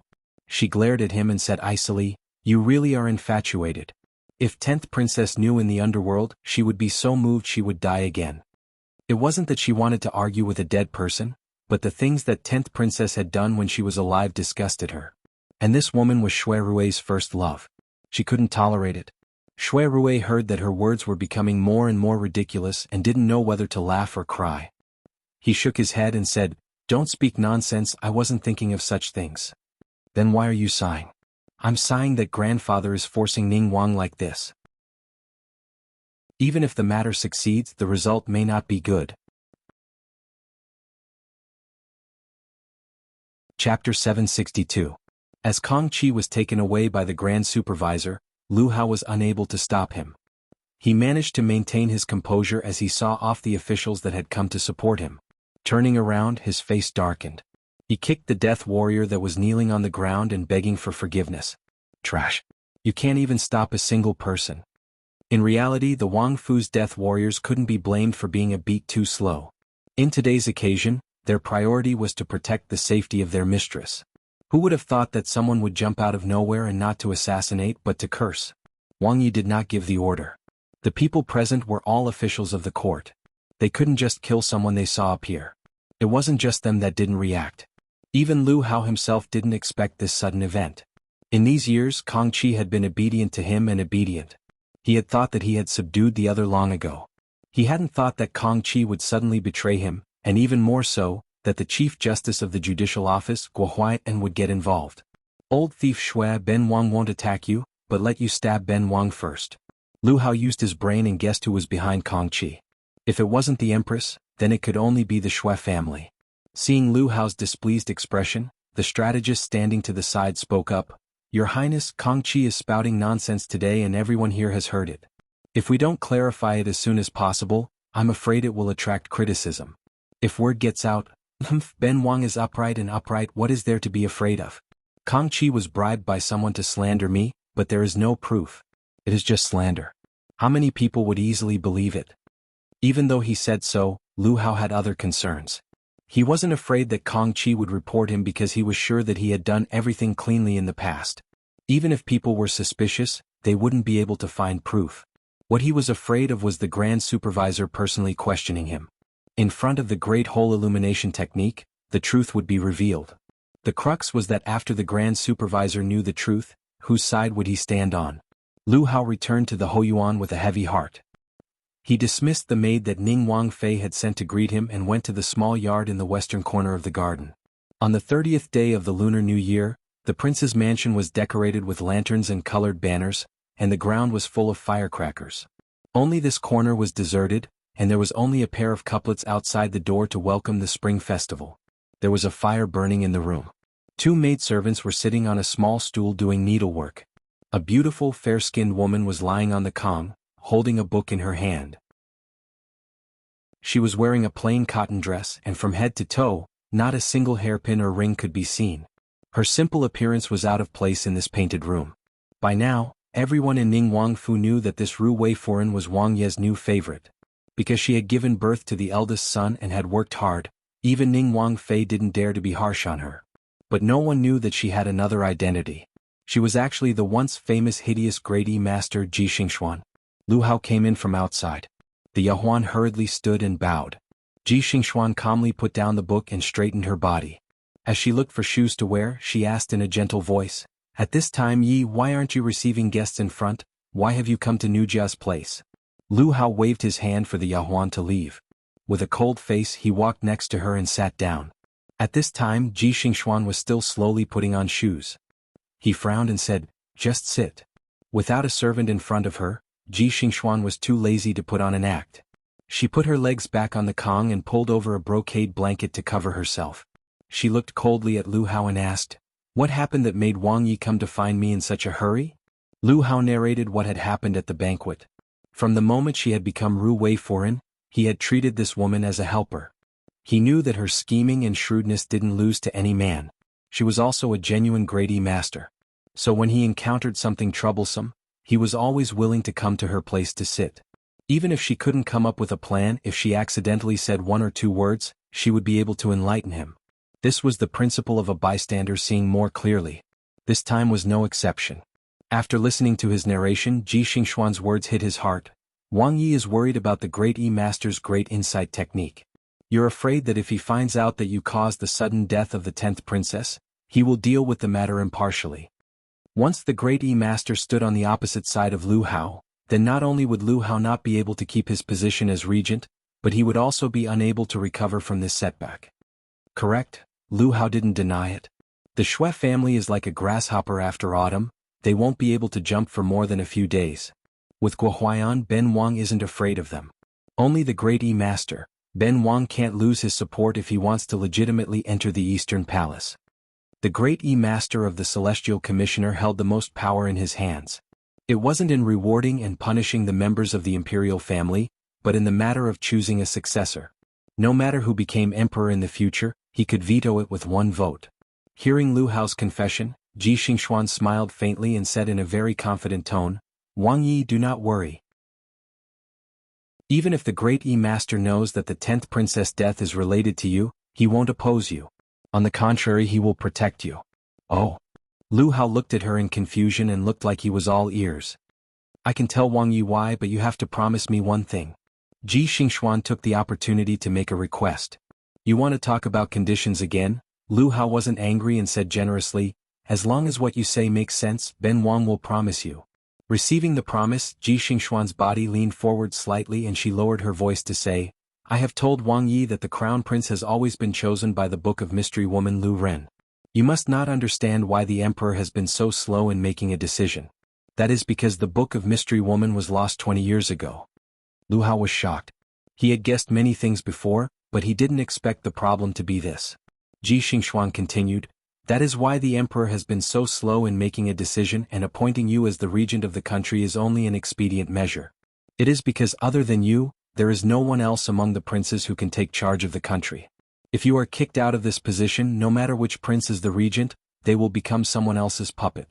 The great master is a pure courtier. He will not watch as the imperial power is lost.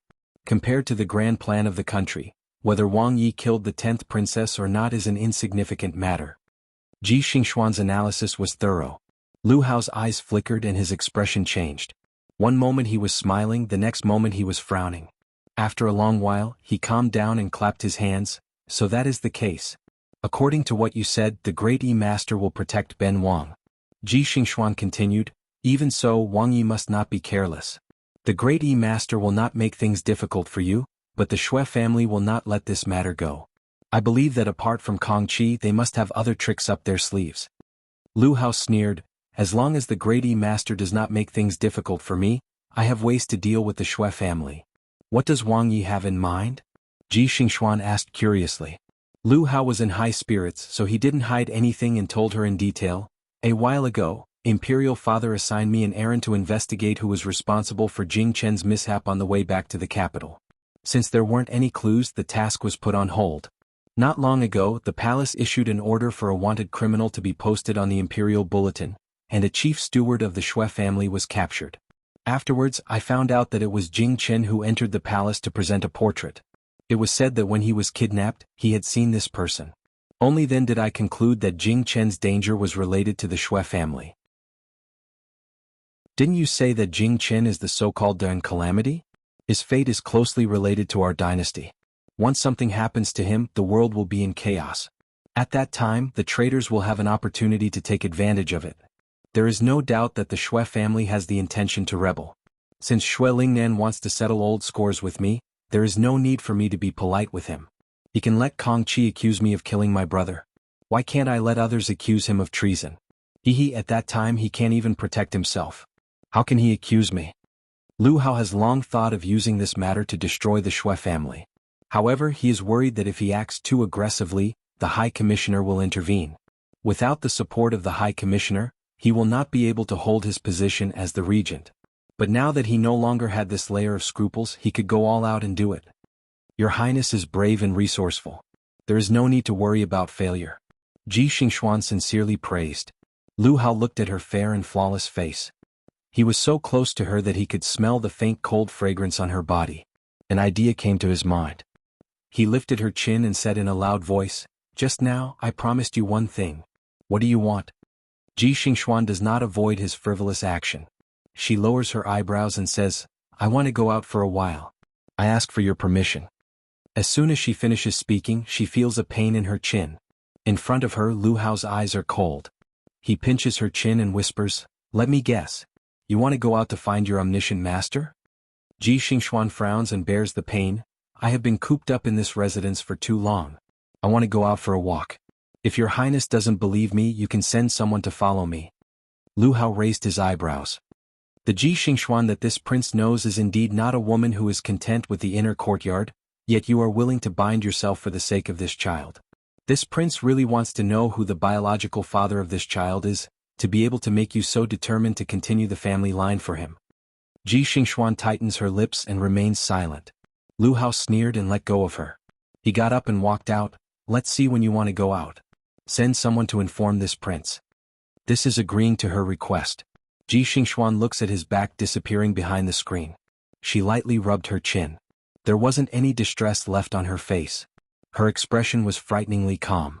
The scorn at the corner of her mouth was especially clear. How would you know? This child is my last hope. The events that happened at Ning Wangfu's noon banquet seemed to fly into the palace.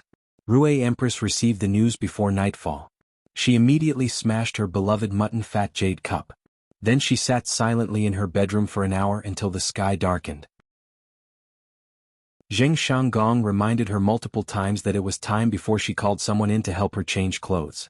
Set up the carriage to Zhongcui Palace. On New Year's Eve, there was no banquet in the palace, but the New Year's Eve dinner still had to be eaten. However, the emperor wasn't present. The Feipin preferred to eat their own, so Rui Empress didn't call everyone to her Perching Wu Palace. The empress arrived. Zhongcui Palace had just set up the banquet. Noble consort Shui didn't go out to welcome her. She waited until Rui Empress entered the hall before calling a palace maid to help her up. No need to be so courteous. Mimi, sit down. Rui Empress looked at noble consort Shui's haggard appearance. Her emotions were complicated. On one hand, she was jealous that this woman had once been pampered, but on the other hand, she felt that she was in the same boat as her. Noble consort Shui sat down with her big belly. She smiled slightly at Rui Empress and said, "This year's New Year's Eve is unreasonably quiet.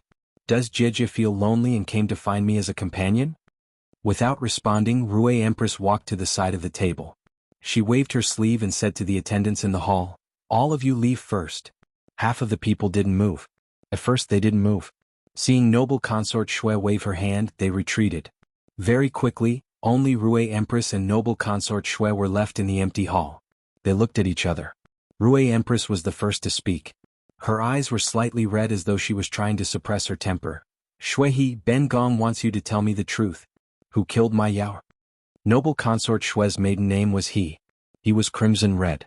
It had been a long time since anyone called her by this name. Noble consort Shui dazed. She raised her head to look at Rui Empress, the smile at the corner of her lips gradually cooling. "Who killed the 10th princess?" "Empress, you shouldn't ask me, you should ask yourself." Ning Wang's hands and feet were clean, but Rui Empress' own daughter, how could she not know? As long as she investigated, she would definitely find clues. But even if Rui Empress guessed who the culprit was, she wouldn't say it. 3 years ago, Rui Empress had used the death of the 10th princess to viciously suppress her and taste the sweetness. In these 3 years, Rui Empress had also used the death of the 10th princess to step on her head step by step. Now, she had come to denounce her and put on such a sorrowful and angry expression. Who was she showing it to? Rui Empress back froze. She could read the disdain in the eyes of the woman in front of her, but she couldn't get angry. Because she wasn't confident, because she was guilty. "Empress, you really don't know?" Noble consort Shui sneered. Even though the 10th princess was deep in the palace, she had an affair with a foreign official. Long before my nephew, she had made a promise to marry him. Who knew that the man had purposefully seduced her. But in order to escape the marriage arranged by the emperor, she listened to someone else's evil plan and jumped into the lake from Sea View Tower, framing my little niece. Who would have thought that the heavens would scheme against her? In the end, she died, harming others and harming herself. The hall was brightly lit, illuminating Rui Empress' face as white as paper. "Don't say any more." "Didn't you want to ask?" Empress guessed. "Does the emperor know what I just said?" I guessed that he knew. Was there anything in the palace that could be hidden from the emperor? But he clearly knows who killed your precious daughter, but he still didn't punish the culprit and still doted on her. Even when he was gravely ill, he let that cruel and unscrupulous thing take on the position of regent. Doesn't this mean that the emperor doesn't even care about you, the empress? Shut up. Oh, right, there's also the 5th prince who died early. That was the emperor's son. He died so mysteriously. Even now, the murderer hasn't been found. It's so pitiful. I told you to shut up. Rui Empress stared viciously at noble consort Shui. The grace and magnanimity she had in front of others had completely disappeared. It looked like if she said one more word she would fight her to the death. Noble consort Shui smiled and added one last stab without fear. "I heard that Xu Fei went to you a few days ago to ask for the Eastern Palace seal. She said that Ning Wang should be moved in to make it easier for Ning Wang to manage the court. Did the Empress agree?" Rui Empress' anger reached its peak. Her palms were scratched, her eyes burning red. After a few breaths, she closed her eyes tightly in front of noble consort Shui. Blood slowly returned to her face. In a flash, she suddenly opened her eyes and stared at noble consort Shui. In a raspy voice she said, "Ben Gong and you will work together and chase Ning Wang out of Jing."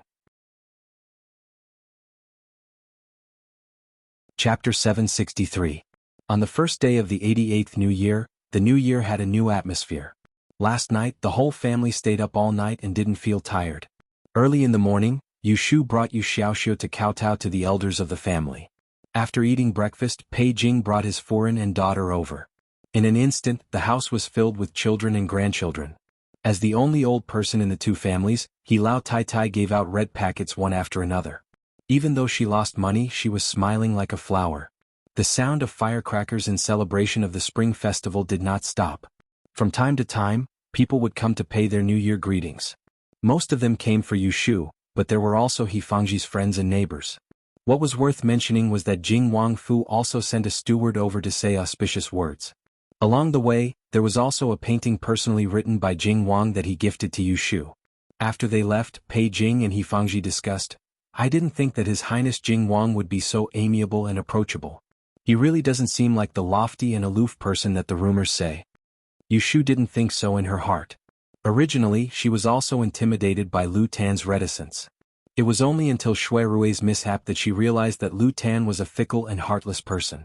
Now he was only putting on an act because she had the value of befriending him. The entire morning was spent welcoming and sending off guests. Even though Yu Shu only said a few polite words, she still felt tired. It was almost noon when the person she had been waiting for finally came. Yesterday, after the banquet at Ning Wangfu, Shui Rui had told her that he would come today. Actually, according to reason, she should have gone to the Shui Fu to pay her New Year greetings to Prime Minister Shui. Due to various reasons, it was changed to Shui Rui who came to find her. Hearing the servant's report, Yu Shu got up and went out to greet them. From afar, she saw Shui Rui dressed in new clothes and a new hat. He had an imposing appearance and two attendants behind him, carrying something as he walked over from the direction of the main door. Shui Rui noticed her as well, and a smile couldn't help but hang on his face. He arrived before her before stopping, and then slightly raised his head to size up the slender and elegant beauty that stood on the staircase. She wore a silver-white satin jacket that was pinned at the waist, and a long skirt that reached her feet was embroidered with a circle of silver-red lotus flowers that were on the verge of blooming, and it complemented the fiery red fox pelt on her shoulder, causing her complexion to be bright and beautiful, and her appearance to be moving. What made him even more happy was that although she didn't wear many pieces of jewelry, the hairpins and earrings were all carefully selected by him. Most men have this kind of vanity, hoping that their loved one's clothes, food, shelter, and transportation wouldn't be handled by others, and he was no exception. The two of them stood at the door of the living room and exchanged affections. If He Fangji hadn't called out to them, they wouldn't have felt cold even if they stood there for 2 hours. Your nephew wishes the two uncles a happy new year. I wish the whole family happiness and prosperity. The moment Shui Rui entered the room, he bowed to greet He Fangji. He Fangji accepted it calmly, but it was Pei Jing who waved his hand and stood up to avoid it. In terms of seniority, Shui Rui was a junior, but no matter what, he was still an official of the imperial court. Even if he and Yu Shu were in the same city, Pei Jing knew that he was just a businessman, so he could not afford to have Shui Rui greet him. Seeing this scene, although Shui Rui felt helpless, he didn't rush to greet them. He didn't want his future father-in-law and uncle-in-law to see any clues. After sitting in the living room for a while, Yu Shu found an excuse to take Shui Rui to see old Tai Tai He and Zhao Hui. Before the two of them left, they finally had a chance to be alone. It was a pity that they didn't talk about romance but important political news. What you said to me yesterday, I only understood after I went home and thought about it. Yu Shu lowered her voice and said, the great emperor suggested that Kong Qi be taken away. As long as he questioned her, he would be able to tell the truth and know that the 10th princess had died in Ning Wang's trap. But he may not be impartial. Without the Book of Xian Nu and the Mandate of Heaven and Taigu, the emperor cannot choose an heir. So he has to support Ning Wang. Once Ning Wang is convicted of murdering his siblings, the position of the regent will have to be replaced. Seeing Ning Wang's misfortune, she only cared about gloating. Shui Rui concluded that Ning Wang's fall was not necessarily a good thing. She herself didn't know anything about politics, but under his influence she gradually learned how to examine the situation of the court. It is exactly so. Shui Rui walked shoulder to shoulder with her. He held her hand with one hand and gathered her slender fingers into his sleeve. Amongst all the imperial princes, only Ning Wang is capable of holding his own. The others have to rely on their relatives. Since ancient times until now, the greatest taboo of imperial power is to fall into the hands of outsiders. So not only will the great advisor not expose Ning Wang's crimes, for the sake of the overall situation, he will even protect Ning Wang. Yu Shu frowned. Even if it is De Qiao, he can't confuse black and white. If the evidence is conclusive and Ning Wang is convicted, what will happen? If it really reaches that step, just look at who will have the power in the end. That person will be the real culprit who tried to kill you. Maybe it will be my grandfather, or maybe it will be someone else. Shui Rui's words were shocking. Yu Shu suddenly stopped walking and looked in bewilderment at him. From the time he had disappeared until now, the two of them had avoided this question. She suspected that Jing Chen's danger and the murders in Taisha Library were all secretly orchestrated by Shui Lingnan, but she had never asked Shui Rui for proof, afraid that it would make things difficult for him. Facing his sudden confession, she didn't know what to do. Shui Rui tightened his grip on her hand, his eyes unwavering. You don't want to make things difficult for me, but I can't pretend to be deaf and mute. I didn't tell you before because I couldn't tell right from wrong. But I know that the culprit behind the scenes has been plotting for a long time to take the throne. You and I are powerless to interfere in the case of Ning Wang. We only need to keep our eyes open and watch. Whether he is loyal or not, there will be a conclusion. Yu Shu's emotions fluctuated. Even if she had doubts, she could only hide them in her heart. If Shui Lingnan was the culprit behind the scenes, what would Shui Rui do? She didn't care if she took revenge or not. After all, she was living well. Seeing that the Shui family had raised Shui Rui, she could let bygones be bygones. But if Shui Lingnan was really a traitor, then could it be that Shui Rui had to become a traitor in order to repay his kindness? Shui Rui could see that she was thinking nonsense again. He gently pinched her palm and said in a low voice, "Right now, the most important thing for us is to get the Chunjun sword. If they had the Book of Mystery Maiden Lu Ren and the Chunjun sword, they would no longer be fish on the chopping block." On the first day of the first month, Guo Huaiyan went to the Celestial Commissioner to ask for him. The Grand Commissioner did not release him and gave a very legitimate reason. Kong Qi reported the Qin Wang, which was beyond the jurisdiction of the judicial office. It had to be reported to the emperor first and then investigated. These words were passed to Ning Wang Fu in the inner palace, but there were different reactions. Ning Wang was more and more convinced that the Grand Commissioner wanted to protect him. But if he thought he could rest easy like this, then he was very wrong. The next day, an imperial decree was sent to the Grand Tidian. The Empress ordered the imperial astronomer and the Supreme Court to investigate the case of the 10th princess's murder 3 years ago. They had to find out the truth and bring the murderer to justice. Emperor Zhao Qing was recuperating in Huajin Garden. In Jing, the Empress' decree was the most important. Even if the Grand Commissioner could not disobey the decree, he could only open the case for investigation. When Ning Wang heard the news, he immediately knew that the Empress and noble consort Shui were working together to bring him down. Even though he hated them, he did not sit and wait for death. That night, he visited the Celestial Commissioner and had a secret talk with the Grand Commissioner. The content was not known to others. On the third day of the first month, Kong Qi was officially handed over to the judicial office to be imprisoned. At most 3 days later, the evidence would be gathered and the trial could begin. There were no airtight walls in this world. Also, there were people purposefully spreading the news. In less than 3 days, the rumors that Ning Wang had schemed to kill the 10th princess and then shifted the blame to the Shui family, causing Empress Rui and noble consort Shui to turn against each other, spread through the court. At the same time, a memorial was sent from the north to the capital at top speed. A battle filled with the smoke of gunpowder had quietly begun. On the second day after the judicial office opened the case, Yu Shu and Jing Qin met with the Grand Commissioner at Taishi Tower. The Chunjun sword had finally been forged. You come and see if it's real or fake. Zhu Muzhao had a long and narrow sword case in front of him. He indicated for Jing Qin to come forward and open it. Yu Shu didn't move from her spot but stretched her neck to look. She saw Jing Qin take out a bronze short sword. The blade was black and shiny, the patterns on the hilt indistinct. It appeared to be very old. At first glance, it looked very intimidating. But she knew that the Grand Commissioner would not bring the real sword in front of them. This was definitely a fake. Jing Qin weighed it in his hand and lightly tapped on the blade. He turned it over and over to examine it. He exclaimed in shock, "This sword is exactly the same as the one I saw that day. It's a fake?" Zhu Muzhao smiled faintly. There are so many skilled craftsmen in the world. It's not strange to pass off a fake as the real one. Not just the Chunjun sword, even the Book of Xiannu Lu Ren can be forged. Yu Shu's eyelids twitched. She thought that he didn't say this casually. In order to dispel his doubts, she said, "The 6 weapons of founding dynasty are extraordinary. Ordinary people can't tell the real from the fake. I think the Grand Commissioner must have a way to tell." Zhu Muzhao looked at her and nodded in agreement. Yu Shu frowned and said, I don't know if Yunhua Ez also knows how to tell. What if he recognizes that the Chunjun sword is fake and refuses to give me the book of Xiannu Lu Ren? Don't worry. Even if he can tell the real from the fake, it will be after you read the book of Xiannu Lu Ren. Zhu Muzhao was calm and composed. The words that came out of his mouth were always easily convincing. Yu Shu sneered and thought, of course you can make me feel at ease. You brought this fake sword to trick me into looking for Yunhua so that you can follow the clues and capture Yunhua. Then the book of Xiannu Lu Ren will be in your hands, and the next step will be to obtain Destiny's Tai Bone. Put away the fake sword and bring it to Yunhua as soon as possible. Zhu Muzhao said solemnly, when you read the book of Xiannu Lu Ren, you will know who is lying to you. At that time I will want you to sacrifice your life for Jing Chen. If you continue to make excuses, I will not be lenient.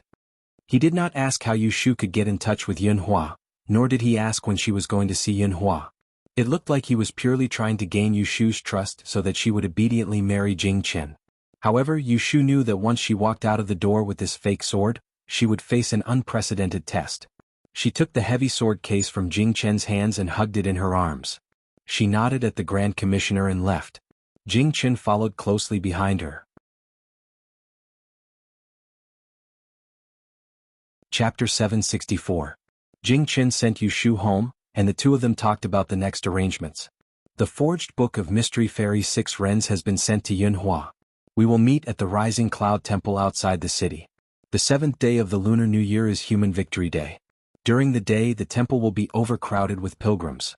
It will be convenient for us to act. The 7th day of the Lunar New Year. Isn't that the day after tomorrow? Isn't it a little too hasty? Jing Chen had a worried expression. Why is it hasty? We have to finish it quickly. Yu Shu sat cross-legged on the horizontal couch. She held the heavy fake sword with both hands. She touched it left and right and muttered, does the Chunjun sword look like this? It doesn't look special. Even the blade is blunt. It is far from the treasured swords that can cut through iron like mud. Can it really destroy the Book of Mystery Fairy? Jing Chen's attention was diverted by her. He looked at the arm-length short sword in her hand and said, since my father said it, it can't be wrong. On the other hand, the Book of Mystic Maiden that you forged using crystal stones, is it really as invulnerable as the real deal? Are you still worried about me? Yu Shu put the fake sword back into the box and looked up at him. On the 7th day of the Lunar New Year, we will go out in the afternoon. Before sunset we will rush to the Rising Cloud Temple and meet Yunhua. The Great Tipping Point will definitely send someone to follow us. Once they make a move, no matter what happens, don't worry about me. Don't let them catch Yunhua. This was a series of plans. The Great Tipping Point would give her a fake sword to lure Yunhua to show up. They would team up and put on a show. They would send the fake Book of Mystery Fairy to the Great Tipping Point and coax him to give away the real Chunjun sword. They would then rob him halfway. After Jing Chen left, Yu Shu divined another 2 divinations for peace of mind. The first one asked for success or failure, and the second one asked for good or ill fortune. The results were ambiguous. Even though she used the Tihu incense, it was not thorough enough. It seemed that there were too many variables, so the future was uncertain. Yu Shu was not nervous because of this. Even if there was only a 10% chance of winning the sword, she would not retreat. Coincidentally, on the 7th day of the new year, the trial for the murder of the 10th princess would begin. The court was set up in the Celestial Commissioner's office, presided over by the great Tito Zhu Muzhao and the Supreme Court's Chancellor Guo Huaiyan. Supervising the trial were the Duke of Jing, the Count of Zhongyong and the Prince of Xiang. In order to avoid arousing suspicion, Prime Minister Shui and Prime Minister Yin did not appear that day. Because the person involved was Ning Wang, and it was related to the dignity of the imperial family, other than the relevant personnel, no one was allowed to be present. As one of the witnesses, Shui Rui and Shui Jinshuan were invited to the court to testify. On the other hand, Yu Shu was at home, refusing to see any guests and getting ready. When Zhao Hui heard that she was going to Xingyun Taoist Temple to offer incense in the afternoon, she wanted to go with her. However, Yu Shu's words made her change her mind. There are too many people going out of the city today. The road is crowded. If Mother wants to go, after a few days when we are free, we can hire an extra carriage and let Godfather take the old lady's family to go with us. Zhao Hui then took out 20 taels of silver for her to buy more incense, candles and fruits to worship. When Yu Shu came out of the upper room, she went to Xiaoxiu's place. It was the new year, so the medical house was temporarily closed. It would only reopen after the 15th. Yifangji went out to visit friends, so Yu Xiaoxiu had a long holiday. He had gone out with Hu Tian'er to play for the past 2 days. Because his clothes were burned by the firecrackers, he was scolded by Yifangji with a stern face last night. So today he stayed at home and studied pharmacology. Yu Shu quietly entered the door and saw Yu Xiaoxiu sitting in front of the desk. His 2 hands were holding a handwritten scroll. His eyes were closed, his little face was tense, and his back was straight. Listening to his smooth writing, although there were pauses, there were no stumbles. It could be seen that he was very hard-working. Bairan was copying something on the other side of the desk. When she saw her come in, she put down the brush and called out, "Mississippi." Only then did Yu Xiaoxiu open his eyes. "Jia. Why didn't you go out to play today?" Yu Shu asked knowingly. Yu Xiaoxiu embarrassedly scratched his head and whispered, "I played enough. I haven't memorized the book yet." Yu Shu smiled and gently knocked on his forehead. Then she walked around the room with her hands behind her back. She didn't find what she was looking for, so she asked, "Where is Kim Bao? Didn't I tell you not to let it out when it's cold?" Since she entered the court as an official, she had no time to take care of the little yellow mouse, so she gave it to Yu Xiaoxiu to take care of. She was not a caring person, so she usually didn't think about this little thing. Kim Bao was smart enough to recognize people, and it almost became a spirit. If it was let out, it wouldn't run away. However, it loved to eat and drink in the kitchen, so Zhao Hui didn't know how many times she told Yu Xiaoxiu to look after it. During the new year, it was not allowed to run around and bite things. "I didn't let it out. It was just here. I don't know why, but I heard it chirping non-stop when I got up. I thought it was too noisy, so I asked Bairan to take the cage to the west room." When Yu Shu heard this, she felt a little strange. Jin Bao was a peculiar mouse. It was like a mascot that had helped her escape from danger several times. That was why she thought of bringing it with her to increase her luck in this battle with her life on the line. When she heard that Kim Bao was abnormal today, she inevitably thought about it. Was it some kind of omen? "Bairan, go and bring the cage to me." Bairan went. After a while, she heard the familiar sound of a mouse outside the door. Bairan came in from the outside and put a square iron cage in front of her. This was a cage that she had specially found a skilled craftsman to make. It was as big as 2 bird cages put together. There was a fake tree carved with roots, a cave dug out of marble, and the bottom was covered with fine pine wood chips. Kim Bao was only the size of a palm, so it could have fun inside. At this moment, Jin Bao was hugging a pocket-sized tree and chirping. When he looked up and saw Yu Shu, he became even more excited. He jumped down from the small rockery and threw himself onto the milky yellow pine wood shavings. As he rolled around, he made a ruckus. Just as Yu Xiaoxiu had said, he was extremely noisy. Squeak, squeak, squeak, squeak. "What are you doing?" Yu Shu stretched out a finger and poked it. Kim Bao opened its little paws and hugged her fingertips. Its furry little head kept rubbing against her, as if it was playing coquettishly. Yu Xiaoxiu came to the side and said, "I think it wants to go out to play. It has been locked up for several days. Why don't we let it go out to play?" Yu Shu patted its head and said, "No need. It's just that you've spoiled it. It'll be well behaved if it stays with me for 2 days." As she said this, she picked up the cage and was about to leave. Bairan saw this and quickly reached out. "The cage is heavy. Miss, let me carry it." Yu Shu did not refuse his kindness. She handed the cage to him and told Yu Xiaoxiu to memorize it well. Then she turned around and went out. Bairan followed her to the north courtyard. Yu Shu did not ask him to stay and let her go out. She did not let the maid come in. She rummaged through the drawers and found the small bamboo cage that was used to hold Kim Bao. She caught it from the big cage and put it in the small cage. Kim Bao was still moaning. She raised it in front of her eyes and flicked the bamboo cage with her fingers. She threatened it with a fierce face. "Shut up. Don't make a sound." Strangely enough, Jin Bao chirped at her a few more times before quieting down. Yu Shu nodded her head in satisfaction. She used a sturdy silk belt to tie the small bamboo cage around her waist and tied it into a dead knot. She then put on a loose cloak so that no one could see it from the outside. Kim Bao did not make a sound no matter what she did. Yu Shu opened the coat and saw that it buried its head in her chest and curled up into a ball. It had actually fallen asleep. In addition to Kim Bao, Yu Shu also wore several crystals, necklaces, and bracelets. She was fully armed.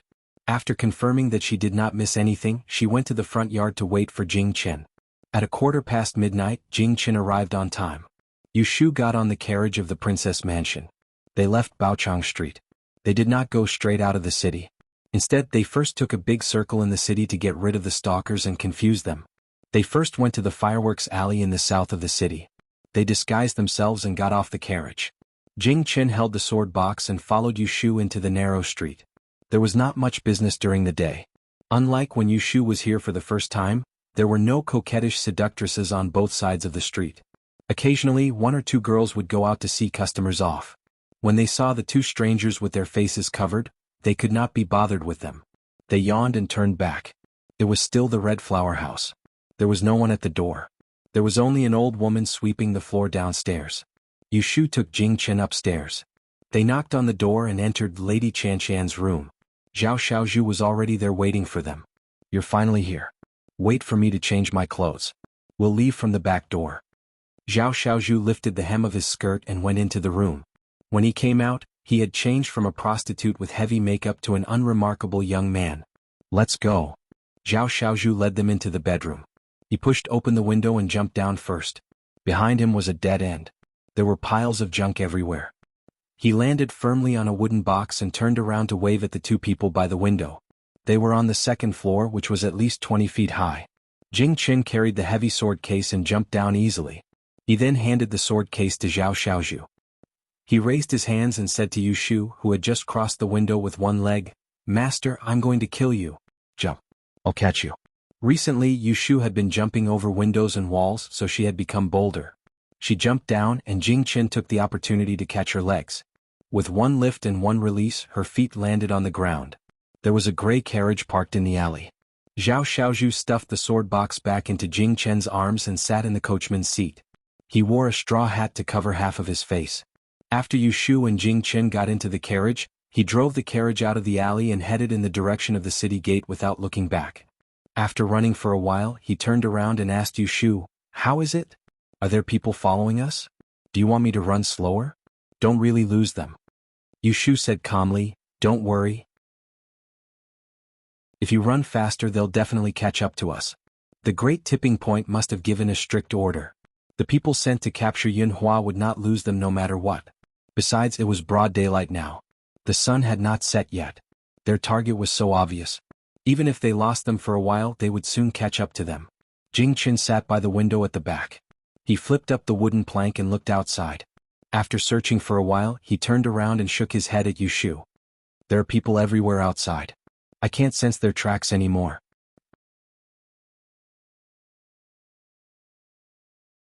Chapter 765. The 8 Rising Cloud Temple had always been the most prosperous place within 10 miles of the capital. On the day of the Human Triumph Day, there were countless believers who came to the temple early in the morning to offer incense, and in the afternoon, it was still packed with people. The carriage stopped at the foot of the mountain. Yushu and the others walked up the mountain and did not stand out among the crowd. After entering the mountain gate, they lined up in front of the merit box. Finally, it was their turn. Yushu donated the silver Zhao Hui gave her in exchange for a handful of incense and candles from the Taoist child. Protected by Jing Chen and Zhao Xiaozhu, they squeezed into the 3 Pristine's temple to burn incense.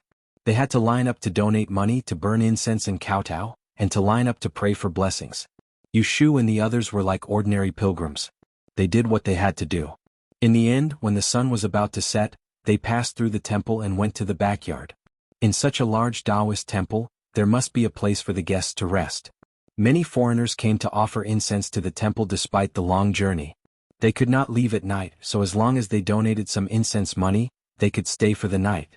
Before Yunhua went into seclusion, he was once a frequent visitor of Ascending Cloud Temple. According to him, the old temple master was a Taoist expert. He once discussed Taoism with him for 3 days and 3 nights and was convinced by him. Hence, they became friends despite the difference in age. The reason why they chose to meet here was that Yunhua was clear about the secret passage in this Taoist temple, and it was convenient for him to escape. It was a pity that the old temple master passed away many years ago. The current temple master, Taoist Qingyun, was his junior. In Yushu's impression, the new temple master was a black-hearted person. A few months ago, Zhu Qingjue asked her to help as a lobbyist. The reason was that old Lady Yao of the Duke Jing's mansion had a nightmare. After that, her precious great-grandson, young Master Yao, fell ill. Taoist Qingyun came and pointed out a way to prolong his life. It sounded unreliable to use the blood of 6 relatives to make elixirs. 1 elixir cost 100 taels of gold. Zhao Xiaozhu stopped a Taoist priest who was passing by in a hurry. She gave him an ingot of silver and said a few nice words. The priest took them to the guest room. Jing Chen could not help but frown when he saw the man in the Taoist robe putting the silver into his sleeves, looking as if he had eyes for money. The man was still mumbling, "You're a Taoist. Fortunately you met me. The guest rooms in the backyard are not for people to enter casually. You should take a rest and leave. Don't spend the night here. If the Abbey Dean finds out, he will be angry. Don't blame me if he drives you out." Zhao Xiaozhu inwardly rolled her eyes. Only the rich were allowed to enter this place. The Taoist priest led them to a guest room and left in a hurry. Zhao Xiaozhu closed the door, turned her head and spat. "Foster father stayed here the day before yesterday and donated 1,000 taels of silver in one go. Isn't it just a place to stay? I think even the most expensive restaurant in the capital can't compare to this place in terms of profit. If the upper beam is not straight, the lower beam will be crooked." Yushu believed that when the old Taoist priest was alive, Rising Cloud Temple would not be like this. Jing Chen carried the sword box and walked around the room. Seeing nothing out of the ordinary and no one eavesdropping, he said to Zhao Xiaozhu, "Which room does my father live in? Bring us to him." "In the yard next door. It's not far from here. I'll go scout first. Wait for me." Although Zhao Xiaozhu spoke carelessly, she was very careful in her work. Zhao Xiaozhu left in a flash. Yushu found a soft chair and sat down. Jing Chen paced back and forth in front of her. He looked flustered. She coughed and asked him to stop. "Are you nervous?" Jing Chen looked at her quietly. "Are you not nervous?" "Why should I be nervous? It's not like I'm going to see my father." Yushu teased. Seeing Jing Chen's embarrassed expression, she kindly comforted him. "You and your father haven't met for so many years.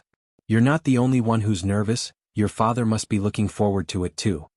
This was not the first time Yushu noticed from Yunhua's tone and expression that he was far more attentive to Jing Chen than he was to Shui Rui. It was probably because he was forced to choose Jing Chen's mother, Princess Liue, while Shui Rui's birth mother, Madame Han, was his beloved first wife. On the contrary, Shui Rui, who was raised by the Shui family, did not have much expectation for Yunhua. Unlike Jing Chen, even though he knew that Yunhua had abandoned him, his admiration for his father did not change.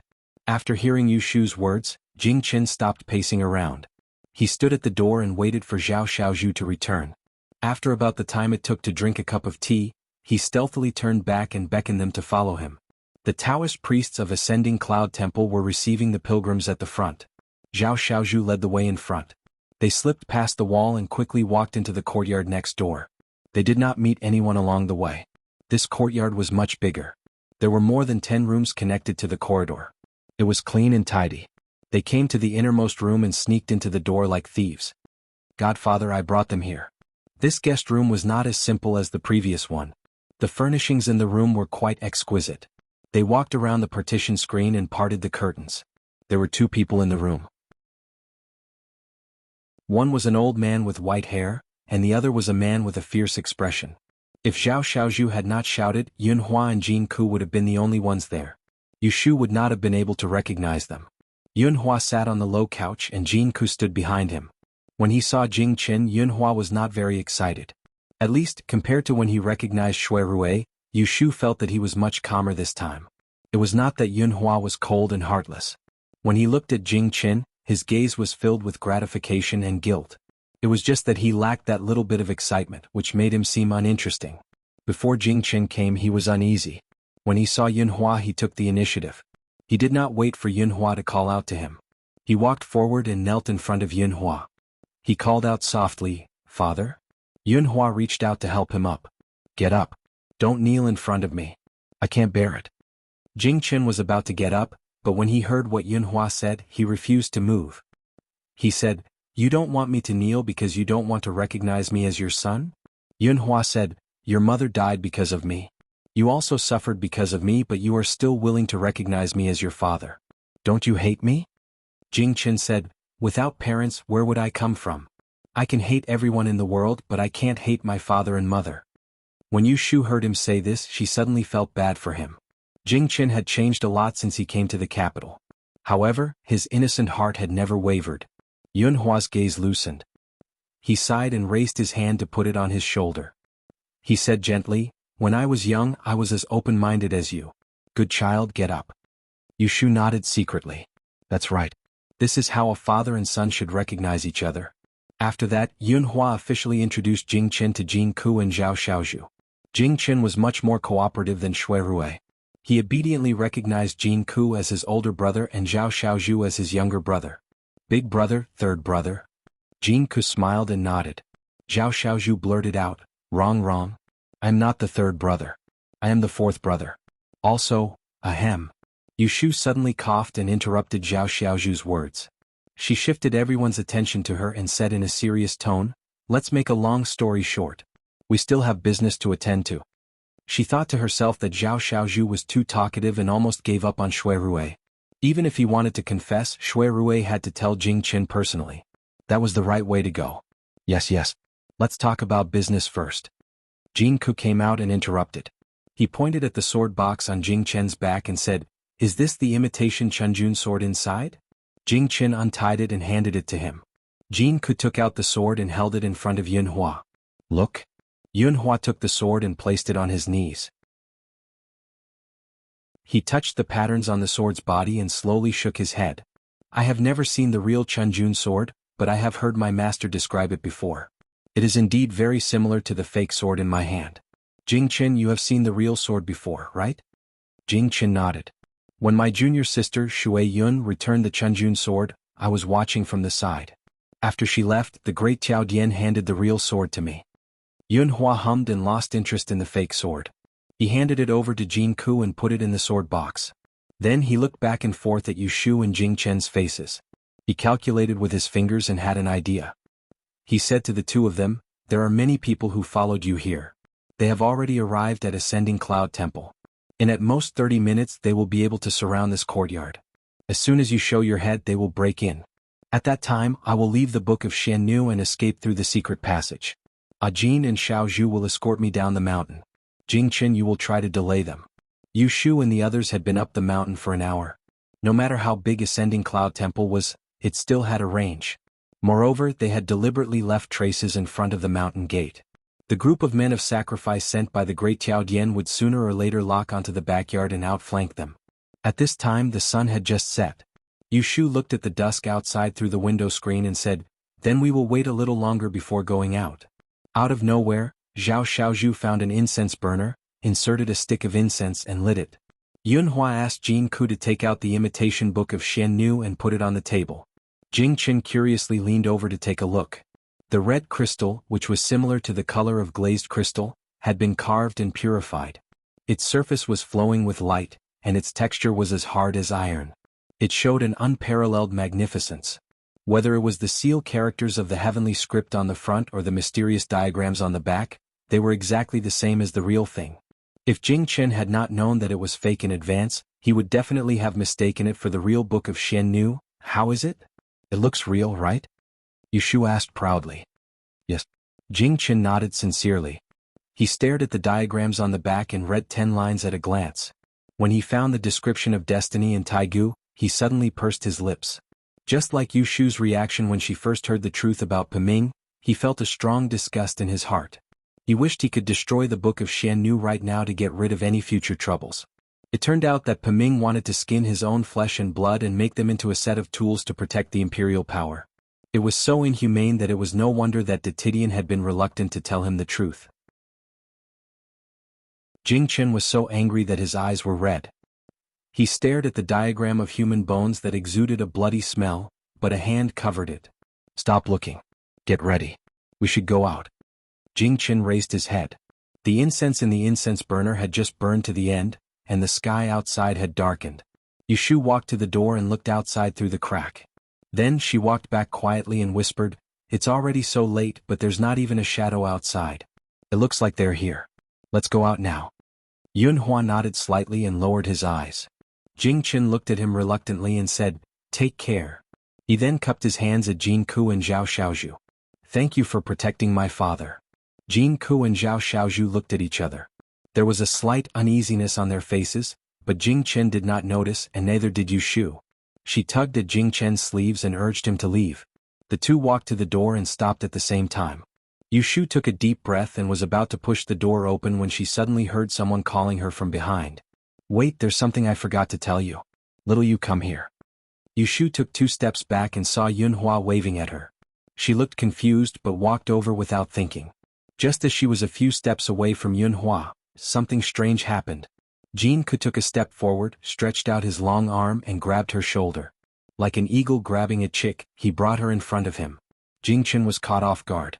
He was a little far away, and when he reacted, Jin-Ku had already locked Yushu's throat in a threatening manner. "Don't move." Yushu was dumbfounded. What was going on now? "What are you doing?" Jing-Chen looked at this scene in bewilderment. He tentatively took a step forward, and Jin-Ku forcefully grabbed Yushu's throat. In an instant, her face turned red and she struggled with all her might. She did not look like she was joking at all. "Stop." Jing-Chen growled, but he did not dare to move forward. Seeing that Jin-Ku had loosened his grip, Yushu gasped and then retched. Jing-Chen suppressed his anger and said to Yunhua, "What do you mean by this?" Yunhua raised his eyelids, revealing a pair of indifferent eyes. He looked at him expressionlessly and said, "I will give you 2 hours. Go back to the capital and find Zhu Muzhao. Ask him to bring the real Chunjun sword to see me. Otherwise I will kill the person who broke my life." Jing-Chen's eyes widened and he said in disbelief, "You want to exchange her for the sword?" Yushu coughed and wanted to cry. Who could tell her that Yunhua had taken the wrong medicine? This was not how the script was written. Wait. She held a glimmer of hope and said with a dry throat, "Didn't we agree that when the big tipping point gets the fake book of Mystic Fairy, we will have a chance to get the sword? Why are you in such a hurry?" Yunhua glanced at her, and the corners of his mouth curled up slightly. He said sarcastically, "Do you really think that Zhu Muzhao can't even tell whether the book of Mystic Fairy is real or fake? I cooperated with your plan to coax you out of the capital so that it would be convenient for me to take action. Otherwise, how could Zhu Muzhao let you go so easily? If I can't get the Chunjun sword, killing you will be the same." Yushu did not give up and asked, "If you do this, if the big tipping point refuses to give in and he doesn't exchange the Chunjun sword for my life, are you really going to kill me?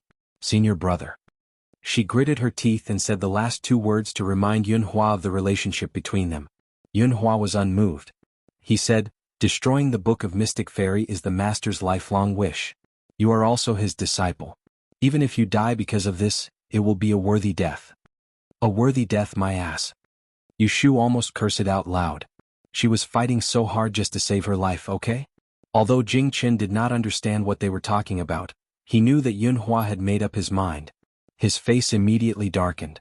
This time he did not hesitate but decisively said to Yunhua, "Don't hurt her.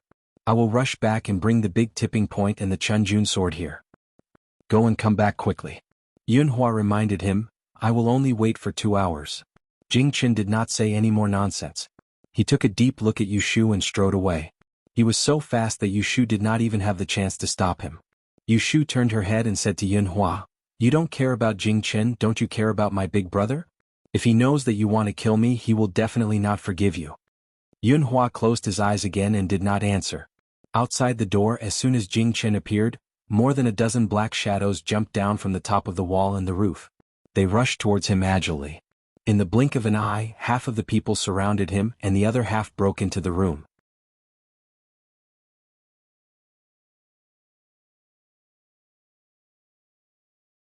Chapter 766. Celestial Commissioner Zhong Zhengxi. After a day of trial, the case of Ning Wang plotting to kill 10th Princess had just come to an end. First, Kong Qi came out to testify against Ning Wang, saying that 3 years ago he had been threatened by Ning Wang to seduce the 10th princess and marry her. Later, the emperor had intentions of marrying the 10th princess to Shui Rui. Ning Wang had schemed behind the scenes and had Kong Qi incite the 10th princess to destroy this marriage. The 10th princess didn't know the truth and first tricked the young miss of the Shui family to the crime scene. Then she jumped into the lake from upstairs to frame the young miss of the Shui family. In the end, the 10th princess suddenly died. The emperor was furious and vented his anger on the Shui family, causing Empress Rui and Shui Guifei to turn against each other. Ning Wang refused to admit his guilt and couldn't be tortured. The chief justice of the judicial office, Guo Huaiyan, could only call in a second witness. It was a palace maid that served the 10th princess when she was alive. This palace maid revealed that the 10th princess and Kong Qi had exchanged private letters. They had all been passed on by a little Taijian next to Ning Wang. Otherwise, Kong Qi, a foreign official, wouldn't have been able to deceive people and secretly communicate with the 10th princess who lived in the imperial temple. She then confessed that on the day of the crime, it was she who had taken the young miss of the Shui family to Guanhai Tower to be alone with the 10th princess. Then Shui Rui and Shui Jinshuan were brought to the court for questioning. They once again proved that on the day of the crime, the 10th princess had jumped down from upstairs herself and had nothing to do with Shui Jinshuan. Originally, it wasn't enough to convict Ning Wang based on the empty words of these people. But at the crucial moment, the palace sent in another piece of evidence. It was a handwritten note that Empress Rui had found among the belongings of the 10th princess. After verification, it was confirmed that it was written by the 10th princess herself. It clearly recorded how she and Kong Qi met and mentioned that Ning Wang had secretly played matchmaker. This contradicted Ning Wang's previous confession that he didn't know of the affair between Kong Qi and the 10th princess. Guo Huaiyan questioned Ning Wang mercilessly, "Didn't Wang Yi say that you didn't know? Then how do you explain 10th princess notes?" Ning Wang's expression did not change as he said, "Even if 10th sister really wrote this, it only shows that Ben Wang knew of their affair, and does not prove that Ben Wang incited Kong Qi to coax her to commit suicide. The dead are the most important. Ben Wang did not want to smear Imperial Sister's face, so he helped her conceal it. But who would have thought that Kong Qi would make such a big mistake?" Not only did he not repent, he used it to frame Ben Wang, completely disregarding Imperial Sister's reputation after death. "I want to ask Kong Qi who incited you to not let go of Ben Wang." Kong Qi did not fall for his provocation. Guo Huaiyan was aggressive. "So you admit that you know about the secret affair between the 10th princess and Kong Qi?" Prince Ning could only nod in silence. Guo Huaiyan seemed to be waiting for him to say this. He slammed the gavel in his hand and loudly called for the witness. "Come, summon the former Grand Hospital Medicine Judge Su Shiliang." Even though Ning Wang looked calm on the surface, his suddenly tightened jaw revealed a trace of panic. Shui Rui stood not far from him and watched coldly. Very quickly, Medicine Judge Su, who should have died on the way back to his hometown 3 years ago, was limping as he was helped into the courtroom. He knelt on the ground and confessed his crimes. It turned out that he had been incited by Ning Wang to secretly tamper with 10th Princess prescription and add a strong medicine, causing 10th Princess, who should have been saved, to die. Not long after that, he left the Imperial Hospital. He did not expect to encounter bandits on his way back to his hometown. His boat sank to the bottom of the river. Fortunately, he was rescued by fishermen on the shore. He lost a leg but kept his old life. Su Shiliang's voice was full of tears. "I was blinded by greed and accepted a large sum of money from Ning Wang. After that, it was too late for regrets. I thought that I had done such a sinister thing for Ning Wang. How could he let me live? It was a pity that my entire family was brutally murdered. That group of bandits was obviously sent by Ning Wang in disguise. Even if I have to risk this old man's life, I will expose his true colors. This is a load of nonsense." Ning Wang scolded harshly. "I have never had any contact with you. When did I order you to poison the 10th princess? Your entire family was killed on the way. What does that have to do with me?" Su Shiliang looked like he was ready to risk everything. He stared at Ning Wang and took out something from his bosom. "Your Highness, do you think that I am not the least bit on guard? Open your eyes and see what this is." He was holding a piece of strangely shaped amber in his palm. He screamed, "That day I was afraid that you would kill me after the deed was done. So before I poisoned the 10th princess, I asked for a personal item from your Highness to protect yourself. You just thought that it sank to the bottom of the river with me. You didn't expect me to come back alive." When Ning Wang saw this item, his expression changed. Guo Huaiyan asked someone to present the item. At first he only thought that it looked familiar. But Shui Rui revealed the origin of this jade pendant. "If I am not mistaken, this is an item bestowed by the Emperor." A few years ago, when His Majesty was traveling to the south, someone offered him a piece of amber in the shape of a dragon. There was a strange insect in the amber. It had the body of a snake, antlers, scales, and claws. It looked very much like a dragon. His Majesty liked it very much. But because the dragon was missing one claw and only had 4, he bestowed it to Ning Wang. With his reminder, many people at the scene recalled this incident. They passed the amber to each other and confirmed that it was an item bestowed by the Emperor. Even Titian, who had always been protecting Ning Wang, had to admit that this was indeed something bestowed by Emperor Zhaoqing to Ning Wang. Guo Huaiyan looked at the bewildered Ning Wang and sneered. "Your Highness, can you clear up my confusion? How did this item bestowed by the emperor fall into the hands of an imperial physician who had no contact with you? Ning Wang gritted his teeth. This is a frame-up. I lost this piece of golden amber years ago. I only found out today that it was stolen. Zhong Yongbo said sarcastically, you can even lose an item bestowed by the emperor. Your highness is too narrow-minded. Ning Wang's face was ashen, but he was powerless to defend himself. He couldn't help but raise his head to look at Titian, who was sitting on the main judge's seat, hoping that he could exonerate him. But he was destined to be disappointed. Faced with such detailed witness and material evidence, all the evidence pointed to Ning Wang. Even Titian could not distort the truth and blindly side with him. Ning Wang is indeed suspected of plotting to harm 10th Princess. Titian turned to discuss with Guo Huaiyan. But there is some evidence in this that needs to be carefully verified before we can convict him. I think that we should temporarily imprison Ning Wang in the imperial household. After you and I have verified it, we can report to His Majesty in Huajin Garden and ask for a judgment. While Guo Huaiyan wanted to punish Ning Wang on the spot, he knew that it was impossible. Seeing that Titian was making a concession, he nodded in agreement. The supervisors did not have any objections. This meant that Ning Wang was going to face an unprecedented imprisonment. He resisted the urge to turn hostile on the spot and allowed Titian to give the order. He was invited away. When he passed by Shuirue, he paused in his steps and smiled coldly. He lowered his voice and said, Prime Minister Shui has good tactics. Let's see who will have the last laugh. Shuirue lowered his eyes and did not speak. He was not surprised by this result. Ning Wang thought that he had done everything flawlessly in the past. How could he have known that he had been exposed so early on? Shui Lingnan had dominated the imperial court for more than a decade. How could he be suppressed by a fledgling imperial prince to the point of being unable to fight back? It was only because of the emperor's indulgence that Shui Lingnan lowered his head and showed weakness. This moment of forbearance caused Ning Wang to become arrogant and condescending. There was a saying that the higher one stood, the harder one fell. After the court was dismissed, Kong Qi and the other witnesses were taken away by Guo Huaiyan. The judicial office and Zhong Zheng each kept a statement. Titian returned to Tai Shilu. Ren Qiming followed closely behind. After the miscellaneous people left, Ren Qiming smiled coldly. I didn't expect that the Empress would not care about 10th Princess reputation in order to deal with Ning Wang. Right now, it is Prime Minister Shui and Count Zhongyong who have joined hands to eliminate Ning Wang. Grand Secretary, if you continue to offend Ning Wang, they will turn around and target you next. Zhu Muzhao paced in front of the warm stove. Spreading his palms, he said as he warmed himself, even if I don't care about Ning Wang, they will make trouble for me sooner or later.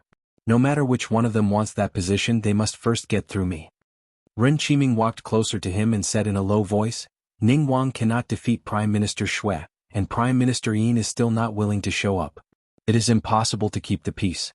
Isn't it time for you to make a move and deal with the Shui family first? Otherwise, when Ning Wang falls, it will be too late for them to take over the imperial court in one go. Zhu Muzhao muttered to himself as he flipped his palm over. The charcoal fire had turned his palm red. The palm lines that ran across his palm were very rare. However, if a master of palmistry saw this palm line, he would definitely recognize that it was a 1 in a million fatal palm.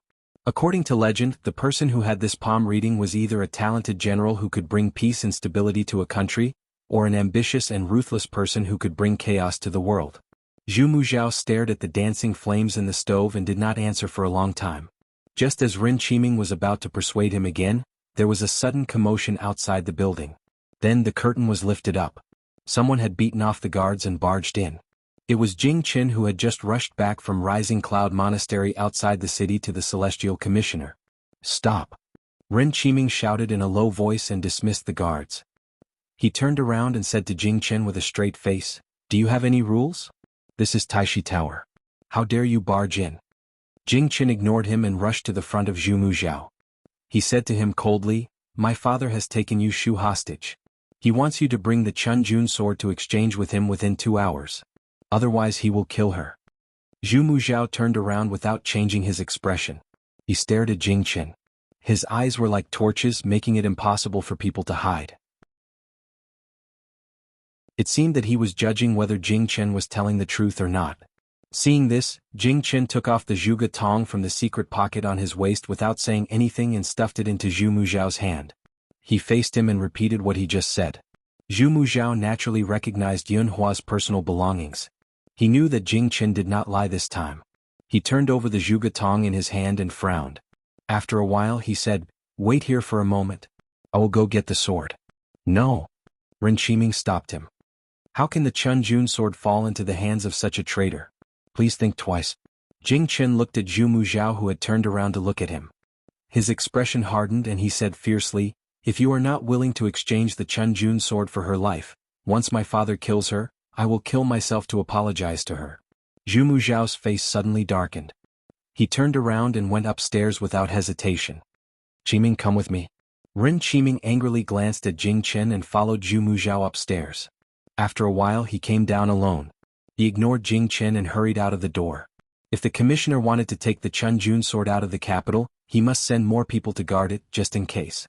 In less than half an hour, a large number of soldiers and horses gathered in front of the Celestial Commissioner's gate. Hundreds of torches lit up the night sky. The 5 carriages of the commissioner were surrounded in the middle.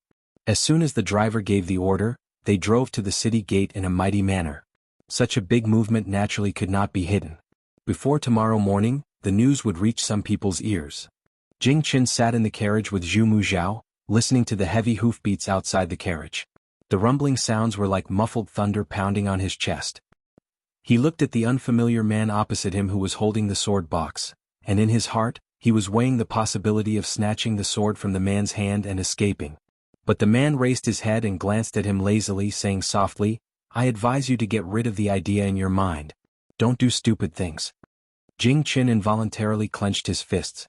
Although he had never seen this man, he had felt this man's breath more than once in the Taishi Tower. Sometimes it was long and sometimes it was mighty. That was the performance of the perfection of inner strength, so he was very clear that he was no match for this man. He looked at Zhu Muzhao in frustration. How could Zhu Muzhao not know what he was thinking? Zhu Muzhao shook his head and said, "Jing Qin, there is no perfect solution in this world. If you don't want me to catch your father, you shouldn't have asked me to save her." Jing Qin was speechless. The carriage sped along and not long after they were out of the city gate. During this time, someone approached the carriage, knocked on the window and said a few words to the carriage. Zhu Muzhao only responded with a "hum," and did not give any further instructions. Jing Qin was suffering at this time, so he did not pay attention to this detail. He did not know that not far behind them, a carriage quietly followed. When it was almost 9 o'clock, the noisy rising cloud temple was shrouded in a strange silence. It was supposed to be the time to turn off the lights and sleep, but there was a ball of light in the backyard. In the small courtyard near the cliff, outside the door of a guest room, there were layers of shadows firmly trapping the people inside the room. Yushu sat next to Yunhua. Although Jin Ku did not strangle her again, he did not let her leave his grasp. She had no doubt that if she dared to stand up and run outside, he could smash her skull with a raise of his hand. So she did not try to escape from the devil's clutches. Instead, she sat there obediently and waited for Jing Chen to come and save her. This situation made her want to cry, but she could not. It was not that she did not try to communicate with Yunhua, to move him with emotion and reason, but no matter how many flowery words she said, Yunhua just ignored her as if she was a mass of air. Seeing that the time limit of 2 hours was almost up, but Yunhua had not arrived yet, she was secretly anxious. She was afraid that Yunhua would really be ruthless and kill her. So she persisted, licked her dry lips and continued to persuade him. "I say, why are you so muddle-headed? When the great enlightenment comes later, even if you get the Chun Jun sword, it will be difficult for you to escape. If he catches you, even the Book of Fantasy Fairy's 6 Rens can't be kept. While they haven't arrived yet, you'd better run for your life. Where there is life there is hope. What's the use of killing me? In another 100 years, who knows who will be the ruler of the world?" Hearing her rebellious words, Yunhua was finally willing to turn his head to look at her, but his eyes were cold. "If I can't escape, then I won't. Once I get the Chun Jun sword, I will immediately destroy the Book of Fantasy Fairy. In short, I will have no regrets in this life." From his words, Yushu heard the will to die. Her heart trembled and she suddenly forgot to save herself.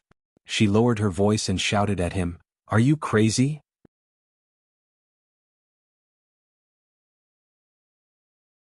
Chapter 767. When Yushu learned that Yunhua had the idea of perishing together with his enemies, she was immediately overwhelmed with shock. She originally thought that after Yunhua had gone through so many hardships and met Shui Rui, He would regret his stubbornness that caused his family to be torn apart. Who knew that after 20 years, destroying the Book of Mystery Woman's 6 Rens was still the most important thing in his mind. This matter had already become a demon in Yunhua's heart. Compared to this, whether it was Jing Chen's, Shui Rui's, or his own life, all of them seemed insignificant. This realization made her feel a chill run down her spine, because if she got the Chunjun sword, it meant that Yunhua would die. If she did not get the Chunjun sword, she would be the one who would die. She was greedy for life and afraid of death, but if Yunhua died because of this, how could she face Shui Rui in the future? Yushu suddenly fell silent. There was no longer any sound inside or outside the room. It was so quiet that it was terrifying. She looked outside and saw that the screen in the living room had been pushed to the ground. The door was wide open and cold wind kept pouring into the room. 2 masked men of sacrifice were guarding the door, staring at their every move without blinking. Yunhua and Zhao Xiaozhu sat on the horizontal couch, separated by a tea table. Jin Ku stood behind them while Zhao Xiaozhu swayed by the door. She did not clash with the men of sacrifice. Both parties were in a stalemate until the sound of nervous and orderly footsteps came from the backyard. It was mixed with the sound of armor rubbing against each other. Foster father. Zhao Xiaozhu turned around and said to Yunhua with a solemn expression, "There are many people outside. They are armed and they have surrounded the entire courtyard." Yunhua raised his head and looked outside the door calmly. After a while, he saw the courtyard suddenly lit up with a fire that reached the sky. A group of people hurriedly walked past the window. The first person to appear at the door was Jing Qin, who had left and returned. Yushu smiled bitterly without making a sound. "I brought him here." When Jing Qin saw that Yushu was sitting next to Yunhua unscathed, he could not help but breathe a sigh of relief. He glanced at Yunhua with a complicated expression and moved sideways. The person standing behind him was exposed to Yunhua's field of vision. Zhu Muzhao, who was wearing embroidered clothes and a light fur coat, was surrounded by several armed guards. He was already in his 50s, but his hair was still black and he did not look old at all. He looked calm and composed as if he was not here for a meeting, but to meet a friend that he had not seen for many years. Their gazes intersected in the air. It was just a meeting, but it had evoked 20 years of grievances and entanglements. Once upon a time, one of them was a famous young talent in the capital, while the other was a proud son of heaven from an illustrious family. They had once appreciated each other's talents, and they had also drank and chatted merrily.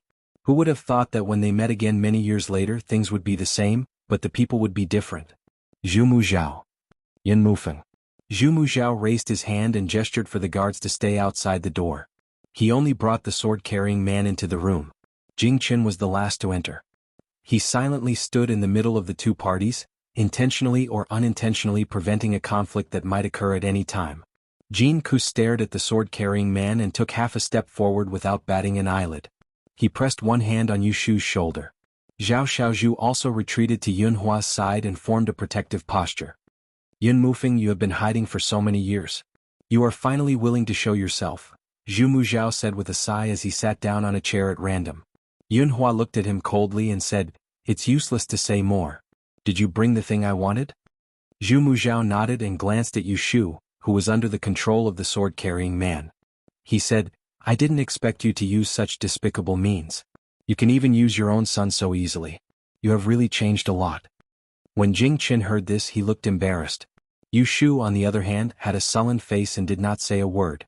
Hearing his provocation, Yunhua said coldly, "Aren't you also using them to lure me out? I'm just doing what you want. The life destroyer is in my hands. You can use the Chunjun sword to exchange for it. You can also try to see if I will kill her." Zhu Muzhao looked at him inquiringly.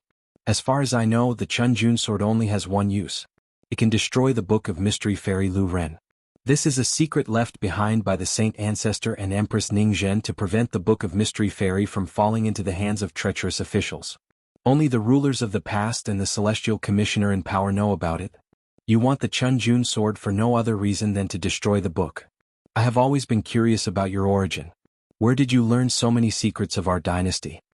Yunhua said, "The imperial court has been investigating me for so many years.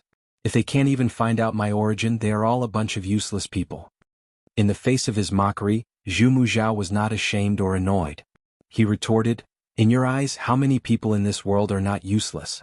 Even I am not as good as you, so it is more and more difficult for me to understand. Back then you gave up glory, splendor, wealth, and the power and status that could be easily obtained. Was it to go against the imperial court? Do you know how much trouble you have caused by burning the celestial commissioner to steal the Book of Mystery Fairy for your own selfishness? Perhaps one day the world will be in chaos and the common people will suffer. You will be the sinner for all eternity. These words could not be said to be without criticism. Yunhua frowned and smiled angrily. I dare not bear this crime and I can't bear it. The general trend of the world, after being separated for a long time, must be united for a long time, and after being united for a long time, must be separated. At the beginning of the founding of the country, Empress Ningzhen held the Book of Mystery Fairy in her hand. It was to support the right path and benefit the people. She knew that taking the bones for divination was against the harmony of heaven, so before she died, she ordered the 6 founding instruments to be buried with her. Unexpectedly, the later generations were unfilial and opened the coffin to take the book after her death. In order to use the Book of Mystery Fairy to control the general situation of the world, they forged the so-called Sacred Ancestors' teachings and compiled it into a key techniques of governing a state. They engraved it on the back of the Book of Mystery Fairy together with the Taigu deity lesson. They thought that this could cover up their treason and heresy. From Emperor Shizong to the present day, in order to obtain a set of Taigu, how many shameful things have been done secretly, and how many innocent people have died tragically. Behind this peace and prosperity, it is built by piling up white bones and casting blood.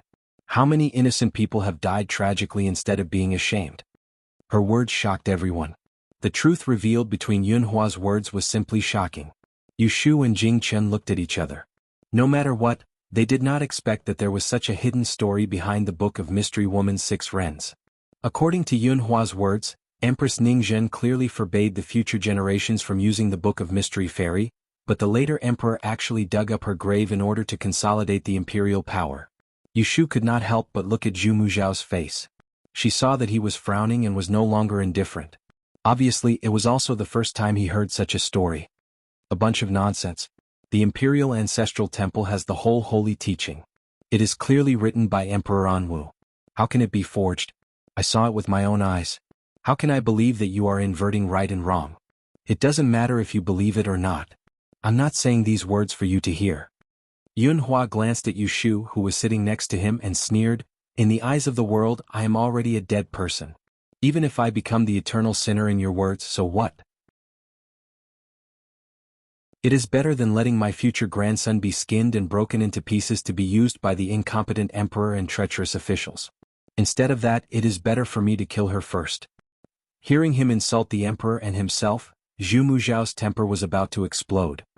He immediately said with a cold face, Since you are so stubborn, it is useless for me to persuade you.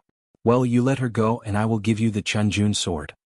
As he said this, he signaled the person holding the sword to come forward. At this moment, De Tidian became the bodhisattva who saved Yu Shu's life. Seeing that he was willing to exchange the sword for her, Yu Shu did not feel happy. Instead, she was anxious. The Chunjun sword was Yunhua's life-threatening talisman. Both De Tidian and Jing Chen did not know that the real Book of Mystery Fairy was tied to Yunhua. Once he got the sword, she was afraid that he would immediately kill himself. How could she watch him die?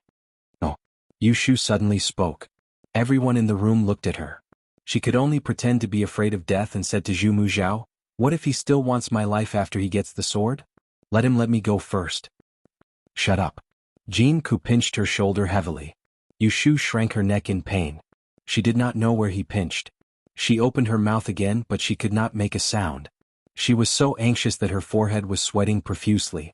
Yu Shu wholeheartedly thought that she could not let Yunhua get the Chunjun sword. She did not know what her appearance had exposed. Zhu Muzhao looked at her thoughtfully. Suddenly, he laughed as if he had discovered something interesting. He turned around and said to Yunhua, It seems that she doesn't want the Chunjun sword to fall into your hands. This is strange. If you can destroy the Book of Mystic Enwayu Lurin, shouldn't she be happy to see it happen? Yunhua said expressionlessly, It is she who is afraid of death. No. Zhu Muzhao slowly shook his head. He looked at Yunhua and said, She is not afraid of death. She is afraid that you will die. Let me guess, the Mystic Maiden's 6 Rens book is with you, right? Yunhua asked him in reply, Do you think that I will bring it with me? Yu Shu listened to their questions and answers. She only felt that she was extremely stupid. In a battle of wits and courage at this level, One careless move would cause the whole game to be lost. It was not something that she could participate in at all. She could only be a bystander. She kept her mouth shut and widened her eyes to watch the outcome of the battle. I think you will. As he said this, the calm and composed expression returned to Zhu Muxiao's face again. Yunhua said coldly, even if I bring the Book of Mystery Fairy with me, what can you do to me? I killed the Life Destroyer. Even if you can capture me and obtain the Book of Mystery Fairy, it will be useless without the Destiny Tie Bone. Now I will ask you one last time. Do you want to exchange a sword for her, or do you want me to kill her? Jin Ke moved his hand to Yushu's throat. His 5 fingers formed a hook. He was waiting for Yunhua's order to instantly break her neck. Seeing this, Jing Chen was extremely anxious, but there was nothing he could do. Zhu Muxiao looked back and forth at them. He calmly raised his hands and clapped his palms. Someone outside the door asked in a low voice, "Sir, what are your orders?"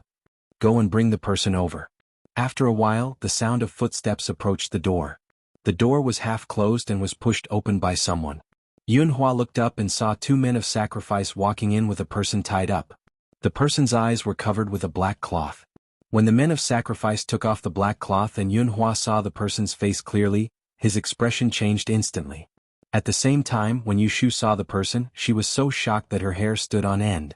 Among the people present, only Jing Chen was kept in the dark. He called out in confusion, "Brother Xue?" Xue Rui squinted his eyes and adapted to the light in front of him. He looked around the room and his gaze first fell on Yushu. When he saw that her neck was being strangled by Jin Ku, and when he saw the person holding the sword beside Zhu Muxiao, he immediately understood the situation. Like Yushu, he had become a hostage. "Now let me ask you." Zhu Muxiao said to Yunhua calmly, "Do you want the Chunjun sword or do you want your son's life?" Yunhua came back to his senses and looked at Zhu Muxiao with gloomy eyes. "What if I say that I want the Chunjun sword?" Zhu Muxiao snorted coldly, and a sharp blade was placed horizontally on Xue Rui's neck. When Yushu saw this, she opened her mouth in panic, but she could not make a sound. Yunhua closed his eyes. Anyone could see that he was struggling at this moment. "How did you know?" he asked. Zhu Muxiao was confident that he would win, so he did not mind answering his doubts. "Before Xue Zhao died, he told me personally." Yunhua opened his eyes abruptly, and a cold light shone in them. "Xue Zhao's death is related to you?" He naturally did not believe that Xue Zhao would betray him. More than 10 years ago, Xue Zhao suddenly died and his death was strange. When he heard the news, he suspected that Xue Zhao had died an unnatural death, and he was most likely implicated by him. When Xue Rui heard this, he turned to look at Zhu Muxiao. The sharp blade scratched his neck, leaving a bloody mark, but he did not feel any pain. Zhu Muxiao said with an indifferent expression, "After you went missing, the late emperor learned that the Book of Mystery Fairy was lost. In a fit of rage, he issued an order to silence all witnesses. Later, the Celestial Commissioner's report was passed to me. Now that I have succeeded to the throne, recovering the Book of Mystery Fairy became the most important task. I knew that apart from Jing Chen you have another son who is still alive. So, I followed this clue and investigated further. In the end I suspected Xue Zhao. After several tests, I used the Great Cave Illumination technique and found out that his only son was not his biological son. At that time Xue Lingnan was already the prime minister, and Xue Zhao had a good reputation among the literati. Emperor Zhao Qing had just ascended the throne, and his foundation was not stable. So, Zhu Muxiao secretly captured Xue Zhao and brought him to the Celestial Commissioner for interrogation. Unexpectedly, Xue Zhao, who was a literati, was so stubborn that he refused to confess under heavy torture. If Zhu Muxiao had not learned the Great Cave Illumination technique, he would not have been able to determine that Xue Rui was Yunhua's son. Jing Chen stared at Xue Rui in a daze. "You and I are biological brothers." Zhu Muxiao continued. "Xue Zhao was a smart man. He knew that he would not be able to escape death after he was tortured. To prevent the entire Xue family from being harmed and to protect his adopted son, he bit his 10 fingers and committed suicide by touching the wall in prison. He bit his 10 fingers because he was afraid that someone would forge a false confession after his death and commit suicide by touching the wall. He wanted to leave his body intact so that his family could recognize it. After Xue Zhao's death, I sent someone to dump his corpse in the suburbs and made it look like he was robbed. When the Xue family received the news, they went to identify the corpse and secretly brought it back. They announced to the public that Xue Zhao had died a sudden death. After listening to Zhu Muzhao's account, Shui Rui felt as if his liver was about to explode. His eyes were red with hatred and he glared at Zhu Muzhao. So, it was you who killed my father. Yushu was terrified. She was afraid that Shui Rui would throw caution to the wind and fight to the death. Yunhua knew that Zhu Muzhao was deliberately provoking him, but he could not help but feel angry. He pounded his chest and said, "Jingbai, you did not betray me. I am the one who betrayed you." He coughed violently and blood flowed from the corner of his mouth. "Godfather." Zhao Xiaozhu quickly supported him. She patted his back to calm him down and glared at Zhu Muzhao. Seeing this, Zhu Muzhao seemed to feel that it was not enough. He added fuel to the fire by saying something else. "During the battle for the crown prince, you became Prince Xiang's guest. The Zhu family supported the current emperor, but the former emperor wanted you to be the next great advisor. After that, I was the one who spread the news that you had a wife in your hometown. That was why they were killed." Yunhua coughed up another mouthful of blood. He pointed at Zhu Muzhao and said with a trembling voice, "I should have known that it was you." That year, in order to make him marry Princess Liyue, the former emperor used both carrot and stick. In order to refuse the marriage, he confessed that he already had a family. There were only a few people who knew about this and Zhu Muzhao was one of them. If you want to blame someone, blame yourself. Zhu Muzhao looked askance at Yunhua. There was pity in his eyes.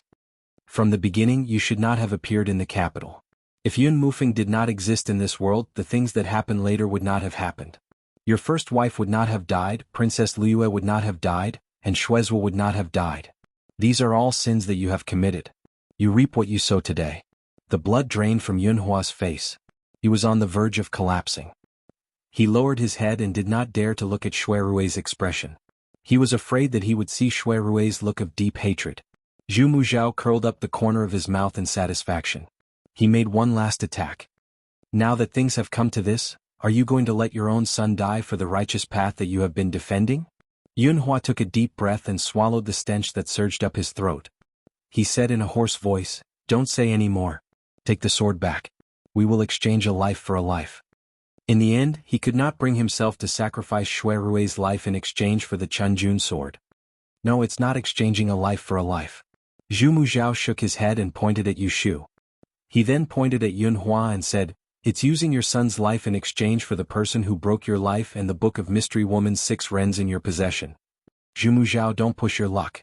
You can choose not to give it to me. Whether they live or die, it all depends on you." When she saw the two of them opposing each other, Yushu was extremely nervous. She had to admit that she hoped that Yunhua would agree to it so that they could both survive. If Yunhua refused, once Shui Rui died, Yunhua would also die even if he obtained the Chunjun sword. In the end, she would be the only one left alive. She might as well die. "Promise him." Shui Rui suddenly spoke. He stared at Yunhua with his red eyes until Yunhua raised his head and looked him in the eye. "Let her go, give them the book and I will go with you." Yunhua was defeated at this moment. He sighed and nodded. "I promise you." Zhu Muzhao smiled with satisfaction. "That's right.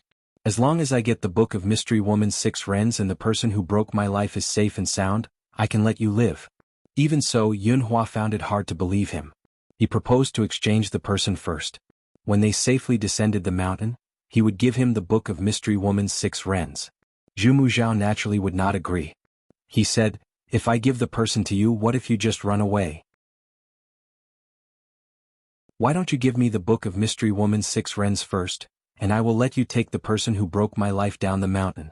When you feel safe you can let her go. How about that?" Yunhua sneered. "Aren't you afraid that I will go back on my word and kill her? Will your son be willing to kill her?" Zhu Muzhao stood up and walked to Shui Rui's side. He pressed on one of his shoulders. His meaning was self-evident. Shui Rui suppressed his hatred and said in a deep voice, "I will live and die with her." It was originally words of love that were moving, yet because of the current situation, it only caused Yushu to feel sorrow. After this departure, could it be that she and Shui Rui are going to part forever? From then on, Shui Rui would have to follow Yunhua to the ends of the world. Would they be able to see each other again in their lifetime? "Okay, I will give you the Book of Mystery Woman's 6 rens first, but not here. Let's go down the mountain." Yunhua was not confused by his anger. The entire Taoist temple was surrounded. If he handed over his last trump card here, they would only become turtles in a jar. Zhu Muzhao agreed, but he made a request. I want to take a look at the Book of Mystery Woman's 6 Rens to make sure that it is real. Yunhua knew that he was being paranoid, so he asked Zhao Xiaozhu to take out the red crystal book that they had forged beforehand and tossed it to him. This is fake. As he said this, he untied the layers of his robe and revealed the ring of the mysterious crystal book on his waist. This is the real one. Zhu Muzhao held the fake book that Yushu and the others forged and looked at it again and again. He clicked his tongue and sighed. It is really fake. Then he handed it to the person holding the sword. The person clenched the red crystal hard in Yushu's eyes with one hand and shattered it to the ground. Only then did she know how naive their seemingly perfect plan was. Zhu Muzhao saw the ring of strange red light on Yunhua's waist and could not help but walk towards him. When he approached, he was blocked by Zhao Xiaozhu with a guarded look. Yunhua was not afraid of the cold. He untied his entire robe and turned around to let him take a closer look. When he saw Zhu Muzhao's infatuated gaze, he could not help but sneer. How was it? Did you see it clearly? Zhu Muzhao retracted his gaze and first asked Yushu, is the real Book of Mystery Woman's 6 Rens on Yunhua? Yushu nodded reluctantly. Then he asked Shui Rui and Jing Chen the same question. After getting the same answer, he was finally convinced that the book on Yunhua was real and did not make things difficult for Yunhua. Alright, you can put on your clothes. The two reached an agreement and left Rising Cloud Temple, descending the mountain together. Jin Ku held Yushu hostage and walked in front. Zhao Xiaozhu brought up the rear and protected Yunhua in the middle. Jing Chen followed closely behind. Zhu Muzhao publicly ordered that no one was allowed to chase after them. He held Shui Rui and followed them to the foot of the mountain. Yunhua first asked someone to unload Zhu Muzhao's carriage and asked for 3 fast horses. Then he asked Zhu Muzhao and his men to retreat 100 feet and only allowed Shui Rui to go forward. Only then did he untie the Book of Mystery Woman's 6 Rens and let Jin Ku throw it far away. While they were trying to snatch the book, Jin Ku quickly went forward and took Shui Rui away. The person holding the sword flew several feet away and steadily caught the Book of Mystery Woman's 6 Rens. He returned to Zhu Muzhao's side and handed it to him. Zhu Muzhao held the Book of Mystery Woman's 6 Rens in his hand as if he had obtained a treasure.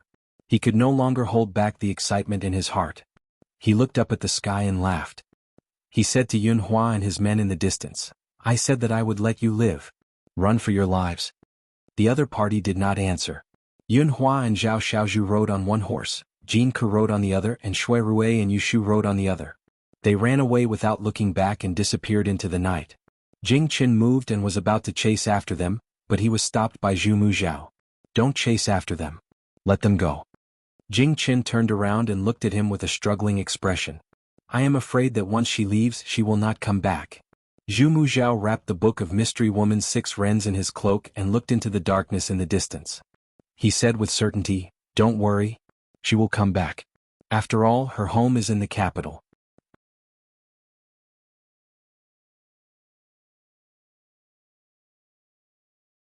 Chapter 768.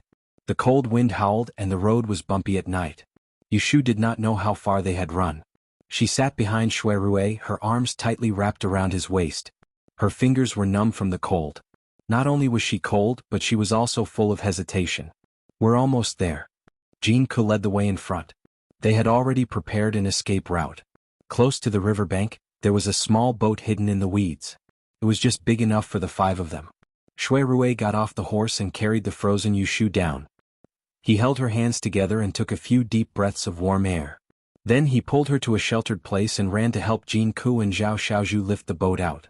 Cough, cough. Yunhua walked to Yushu's side. A wine pouch appeared in his hand. He handed it to Yushu and gestured to her, drink, drink more. Yushu gritted her chattering teeth and took the wine pouch without another word. She gulped it down. The hot liquid burned her throat, and her body finally felt warm. On the riverbank, Shui Rui and the others had just pushed the boat into the water.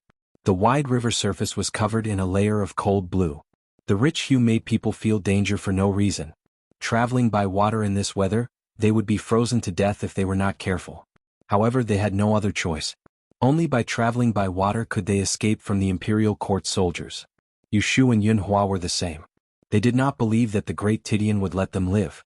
However, because she was still in Yunhua's hands, they had no choice but to let them escape a distance first. Once they lost the protective talisman that was Yushu, the great Tidian would definitely order for them to be killed.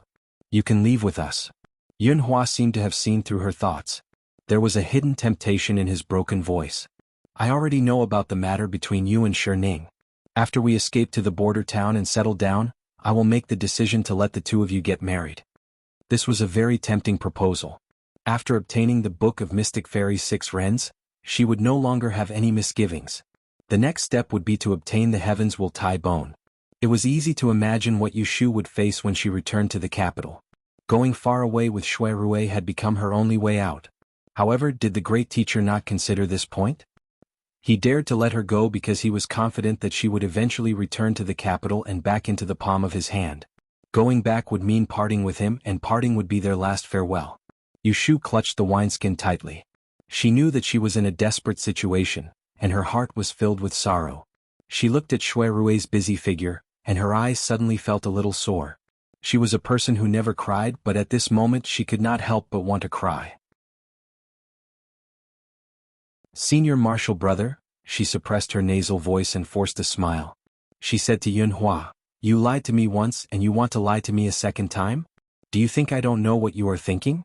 You can't kill me because of my big brother, but you don't want me to go back and be used by the great teacher, so you want to coax me to go with you, right? Hearing a trace of resentment in her words, Yunhua said, you are right. I don't want Zhu Muzhao to obtain the Heavens Will Tie Bone because your child with Jing Qin is my grandson. If you don't go with us, are you going back to the capital to die for Jing Qin? Yushu said coldly, if I don't go back to the capital, am I going to be like you, a heartless person who abandons his family and son? In the darkness they could not see each other's expressions clearly. Her words seemed to have poked at Yunhua's scar and he fell silent. Yushu did not regret saying those harsh words. Yunhua wanted to kill her earlier, and it was impossible for her not to bear a grudge. If it were not for Shui Rui's vow to live and die with her, if Yunhua really wanted to fight the great teacher head-on, she would have been a dead person by now. In this short period of time, Shui Rui and the others had already packed up. They called for Yunhua and her to board the boat first. Jin Ku drove the horses far away, and Zhao Xiaozhu and Shui Rui cleaned up the traces on the shore. Only then did they work together to escape from this place. Jin Ku wore a straw cape and was rowing the boat at the bow. Yunhua, Zhao Xiaozhu, Shui Rui and Yushu were all hiding in the cabin. The cabin was small and narrow, and if they stood up, they would have to bump into each other. The roof could block the wind, but it could not block the cold. The few of them were so cold that their lips turned blue. Fortunately, there was a stove to keep them warm, and it was better than nothing. Zhao Xiaozhu squatted by the stove to boil water. He was fiddling with the stove, planning to make tea to drink. As he busied himself, he peeked at the two people who were huddled together on the opposite side. Shui Rui wrapped Yushu in a quilt and hugged her tightly in his arms. She rested her head on his shoulder, and his chest pressed against her face. It was a gentle and loving scene. This kind of intimacy was not something that a brother and sister could have. Yunhua was covered with another quilt. His eyes were closed and no one knew what he was thinking.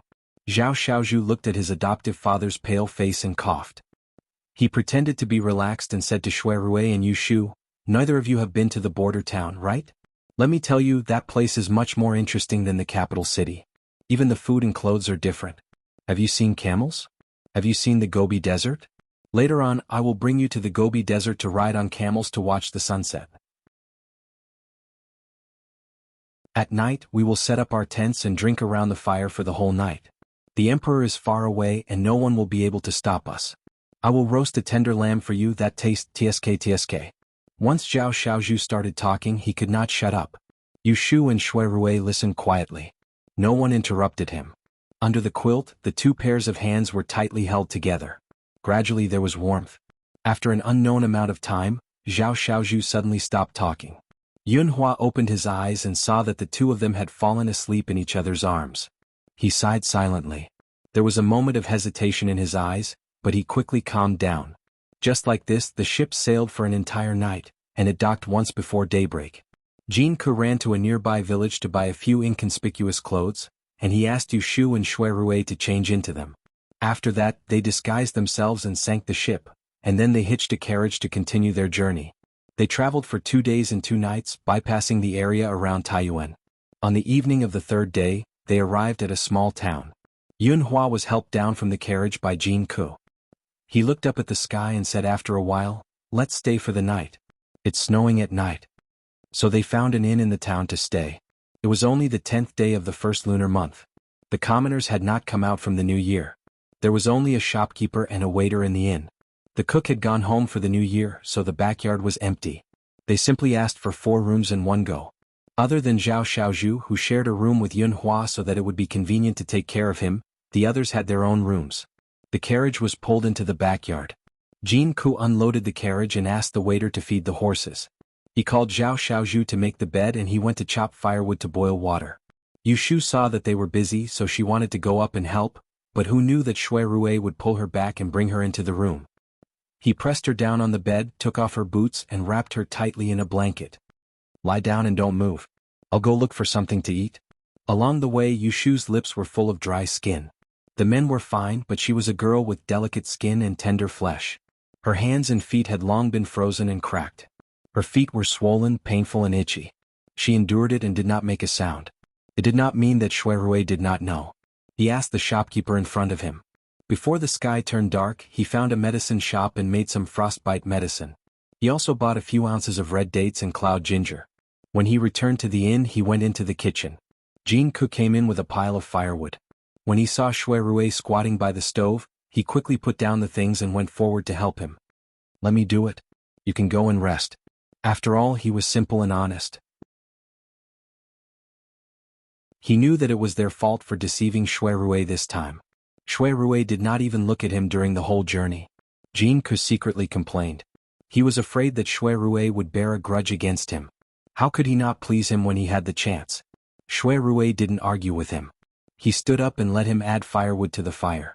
He took 2 bowls and first soaked the medicinal ingredients in vinegar. Jin Ku often traveled the Jianghu and was experienced and knowledgeable. When he saw the vinegar medicine, he knew that it was a folk prescription for frostbite. Seeing that the other's hands were clean, he guessed that the other's feet were frozen, so he fawned and said, "When the water boils, I will soak your feet first." Shui Rui looked at him coldly. Jin Ku didn't dare to say anything else and obediently boiled the water. Shui Rui turned around and went to the room to find a teapot. When the water boiled, he first boiled a pot of red dates and cloud ginger tea. Then he poured a large basin of hot water and brought it into Yu Shu's room. Zhao Xiaozhu hid on the side and only squeezed into the kitchen when she saw him go out. She stood next to Jin Ku and bumped his shoulder. She whispered, "Eldest brother, did you see it?" Jin Ku frowned. "What?" Zhao Xiaozhu stuck out 2 thumbs up and winked at him. "Second brother and miss you are like this." Jin Ku had a bitter expression on his face. Of course he could see it. Otherwise, why would he be worried? It had to be known that he had almost killed Yu Shu in front of Shui Rui. How could Shui Rui not be angry at him? "Get lost, you know a lot. If you have the time to gossip, don't you want to eat? Hurry up and find some rice and noodles." Zhao Xiaozhu was scolded for no reason and dejectedly went to find the innkeeper to ask for ingredients. Inside the room, Shui Rui sat at the head of Yu Shu's bed.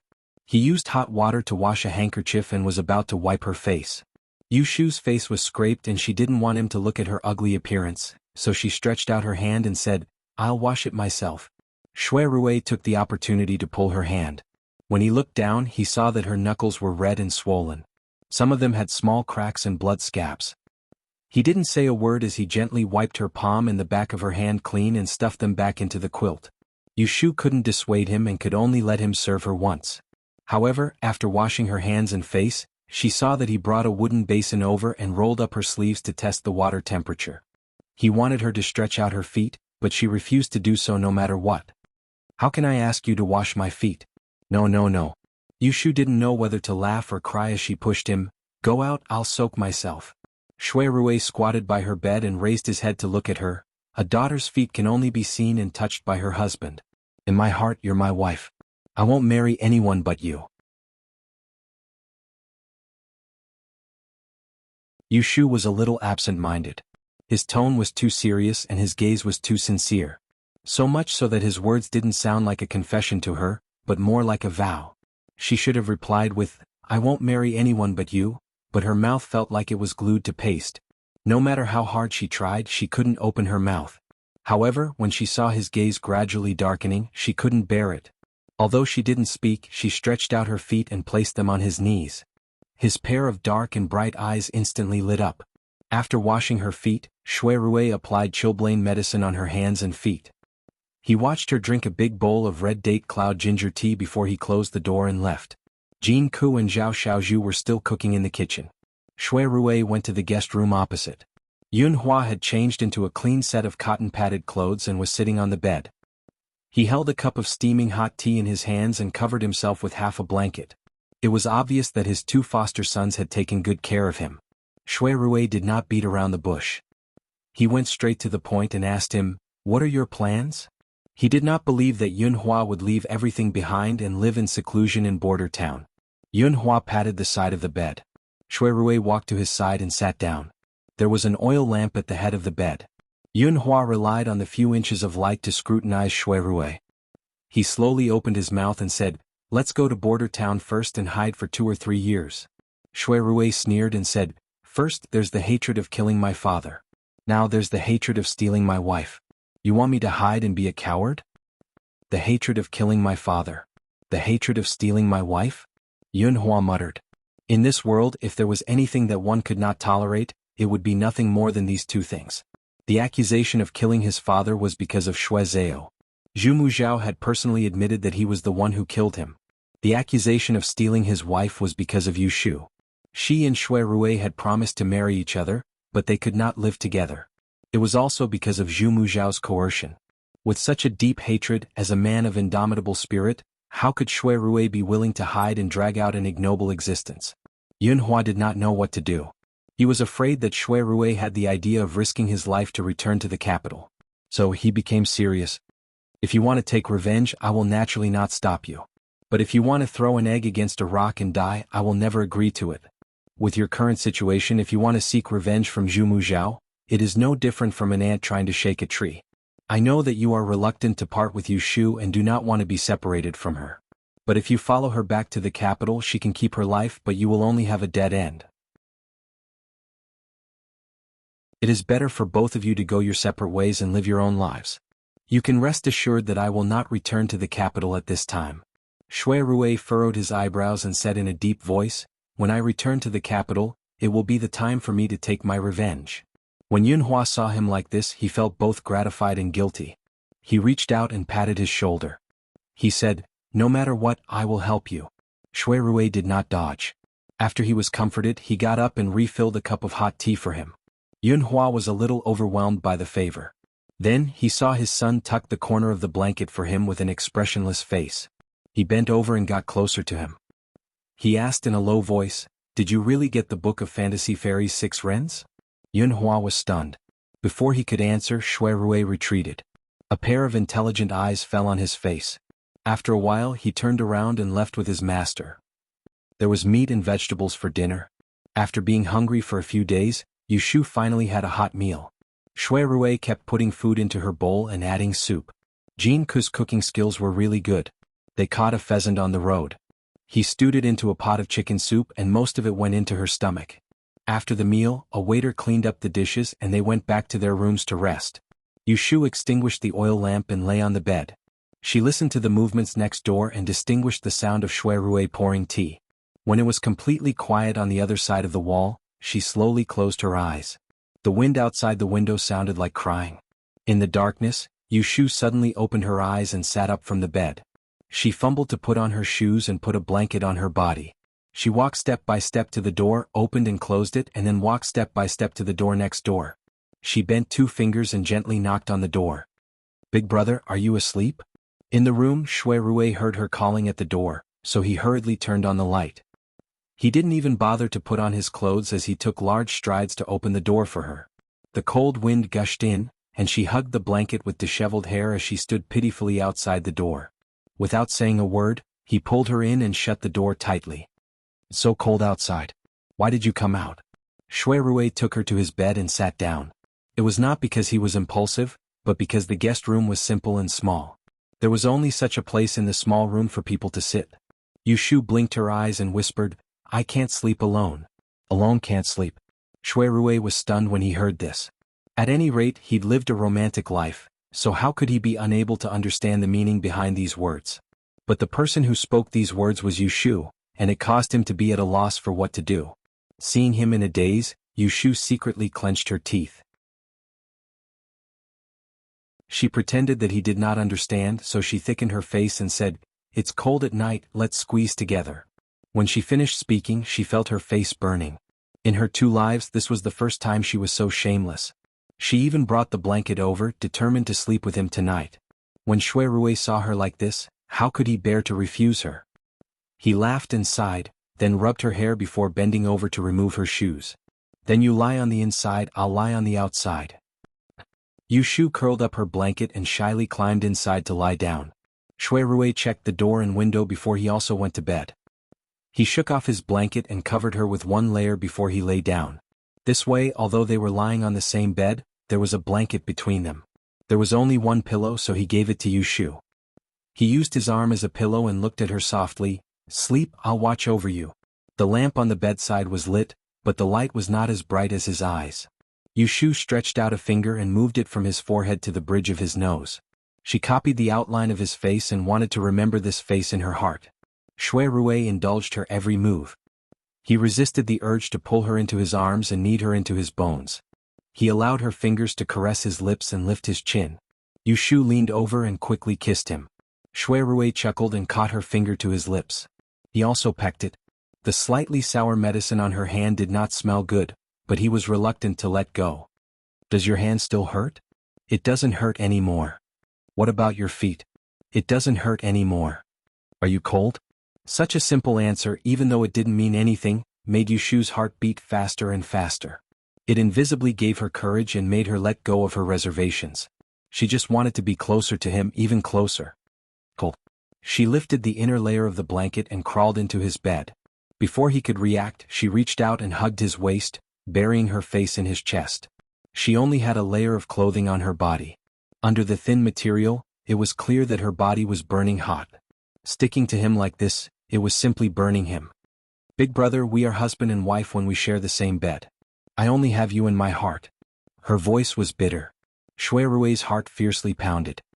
He was still able to act like a gentleman earlier, yet at this moment, he'd forgotten all propriety and his ears droned. When he returned to his senses, he'd already tightly embraced her. He held onto her back with 1 hand and held up her head with the other, then he impatiently bit her lips and covered the heavens and the earth as they intertwined, and they kissed to the point both of them were unable to catch their breaths. Ashu. He buried his head in her neck. His breathing was uneven and he was trembling slightly, as if he was trying his best to restrain himself. His moist breath drilled into her ears. Wait for me. After I finish, I will come to pick you up and let you marry me. Yu Shu's heart trembled and her eyes became wet. On the way to escape, he did not ask her to stay, nor did he ask her to make a choice between him and her family. It was not because he did not want her to go with him, but because he understood her too well. So, he could not even ask her to stay. He was not afraid that she would refuse, but he was afraid that she would be put in a difficult position. This kind of care, how could she not love him? She wanted to give her life to him, but she had a large family behind her. There were more than a dozen lives, so she could not do as she pleased. She could only bear the pain and part with him. She also understood him. How could he let go of his father's death? This time he left to make a comeback in the future. If he wanted her to wait, then she would go back and wait for him. Whether it was 3 or 5 years or 10 or 20 years, with this hope, she believed that they would meet again one day. Okay. She wrapped her arms around his neck and fiercely bit his shoulder.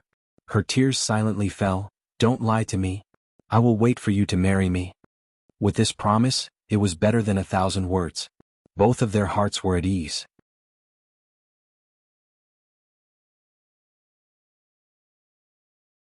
Chapter 769. In the morning, Jin Ku was the first to wake up. It had snowed heavily last night and had just stopped at dawn. There was a row of neatly hung icicles under the eaves and the empty space in the inn's back courtyard was covered in a layer of white. When he stepped in, it went over his shoe.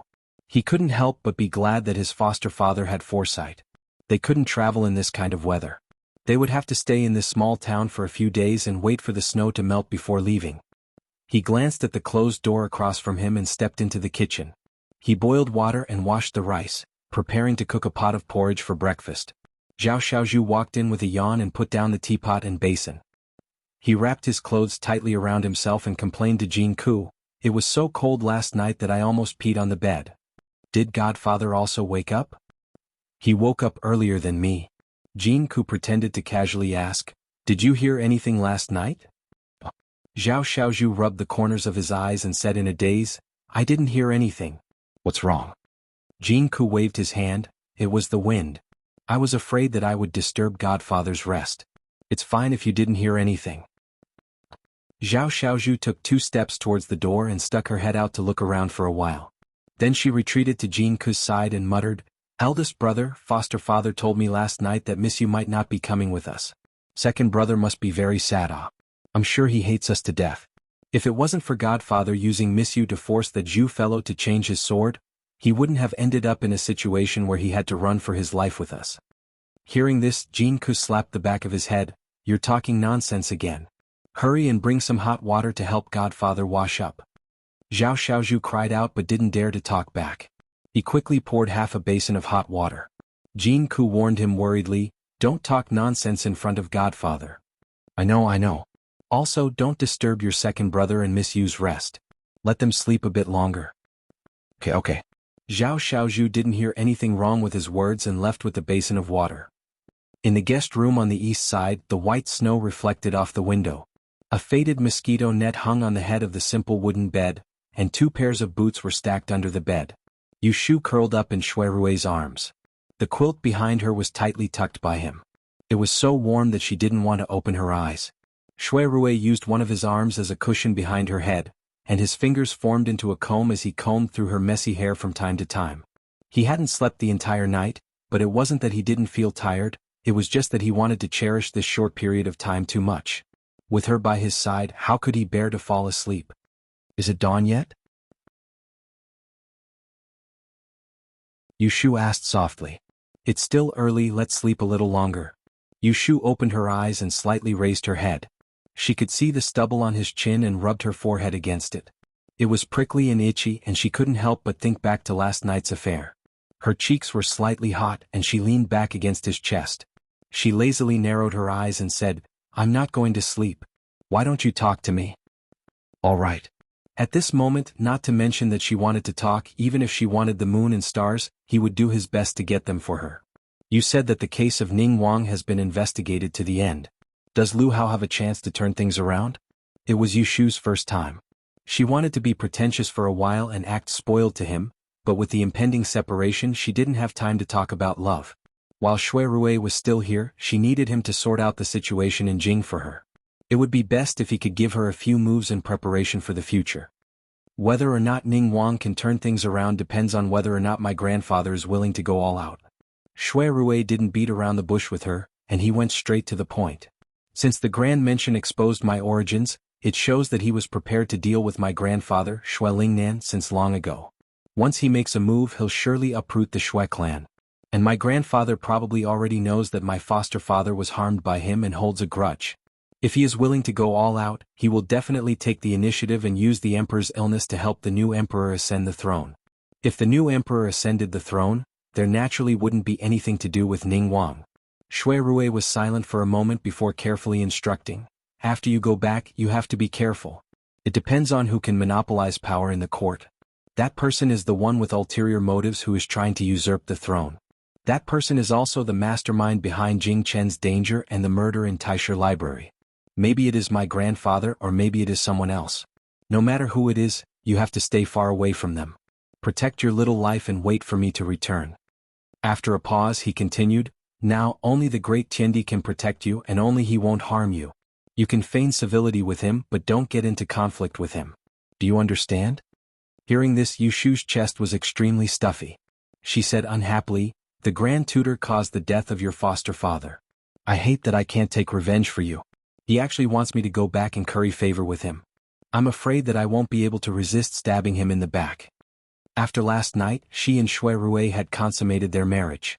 They should be husband and wife and be united against a common enemy.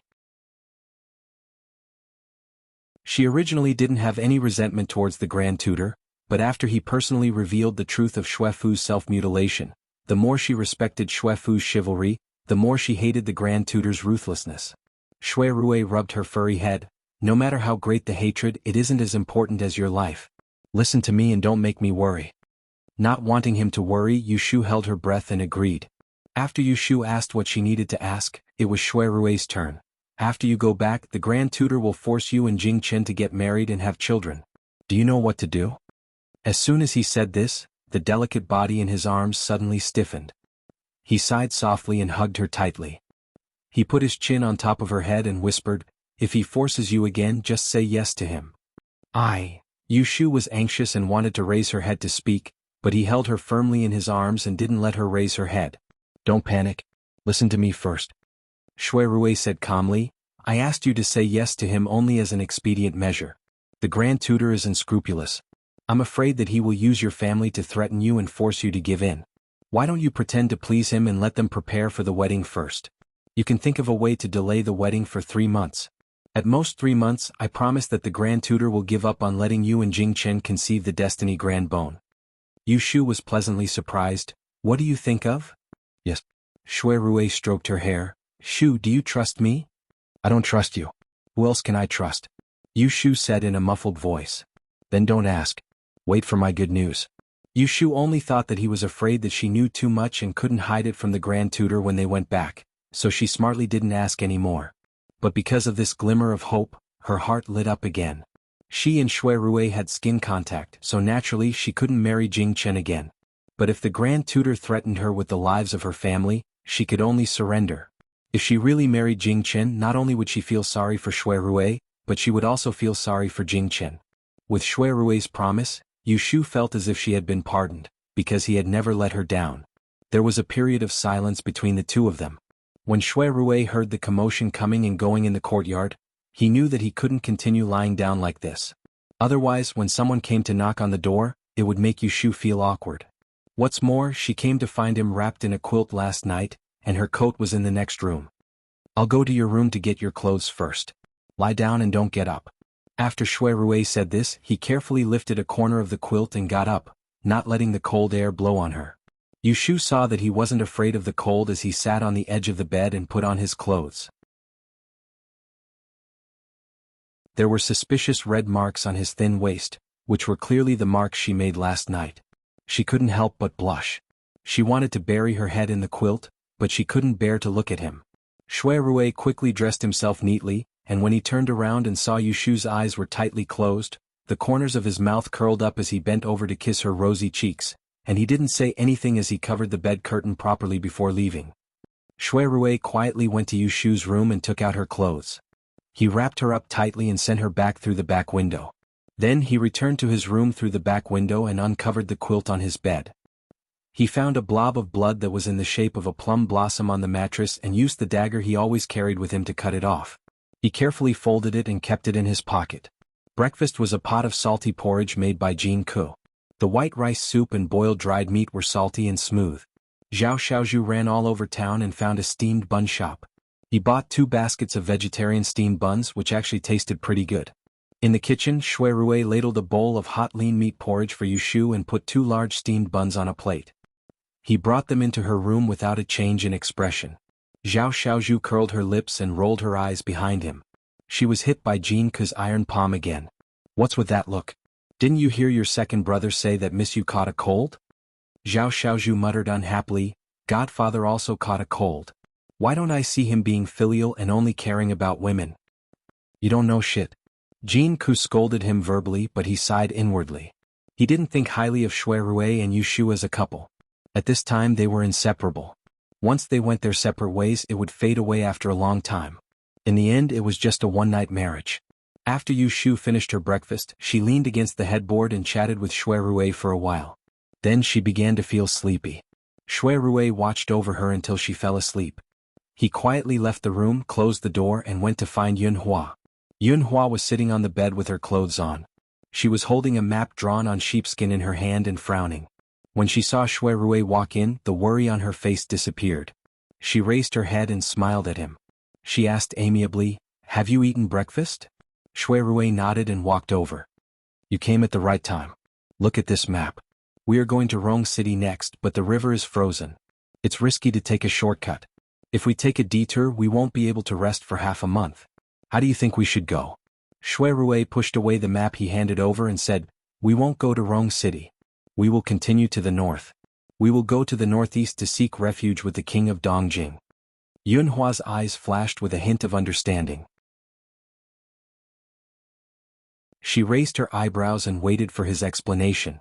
Shui Rui said slowly, "The king of Dongjing, Jiang Huaying, and I are sworn brothers. 3 years ago when I was traveling, I coincidentally saved his life. Later, His Majesty summoned the mother and daughter of the Jiang family to the capital and detained them. He used this to force Jiang Huaying to send troops to Dongying and make him cut off his own wings. I was also the one who arranged for the mother and daughter of the Jiang family to escape. Jiang Huaying is righteous and dissatisfied with the imperial court. He will rebel sooner or later. This time I will take you to seek refuge with him. He will definitely welcome us with open arms." Yunhua looked at him with a complicated expression. He asked tentatively, "Are you going to help the king of Dongjing rebel by taking this path?" Shui Rui sneered and replied, "Do you think I have another path to take? You used a fake book of Mystery Fairy 6 Rens to deceive all of us and deceive the great tipping point in exchange for my life. How can I let down your painstaking efforts?" Yunhua was speechless. He probably did not expect that his meticulous arrangements would be mercilessly exposed by Shui Rui. That's right. From the beginning he did not tell the truth to Yu Shu and Shui Rui. He let them think that he carried the real book of Mystery Fairy 6 Rens with him. He first tricked Yu Shu out of the city and then lured Zhu Muzhao here. It was not to exchange for the Chunjun sword but for Shui Rui. He had long guessed that Zhu Muzhao might have known about Shui Rui's background. Because he was afraid of the great insight technique, he did not dare to rashly recognize Shui Rui. After lying dormant for many years, he finally waited for Jing Chen to come to the capital and the person who broke his life to show up. Only then did he have the opportunity to meet Shui Rui. Coincidentally, the Shui family committed a crime. Shui Rui left the capital to handle a case.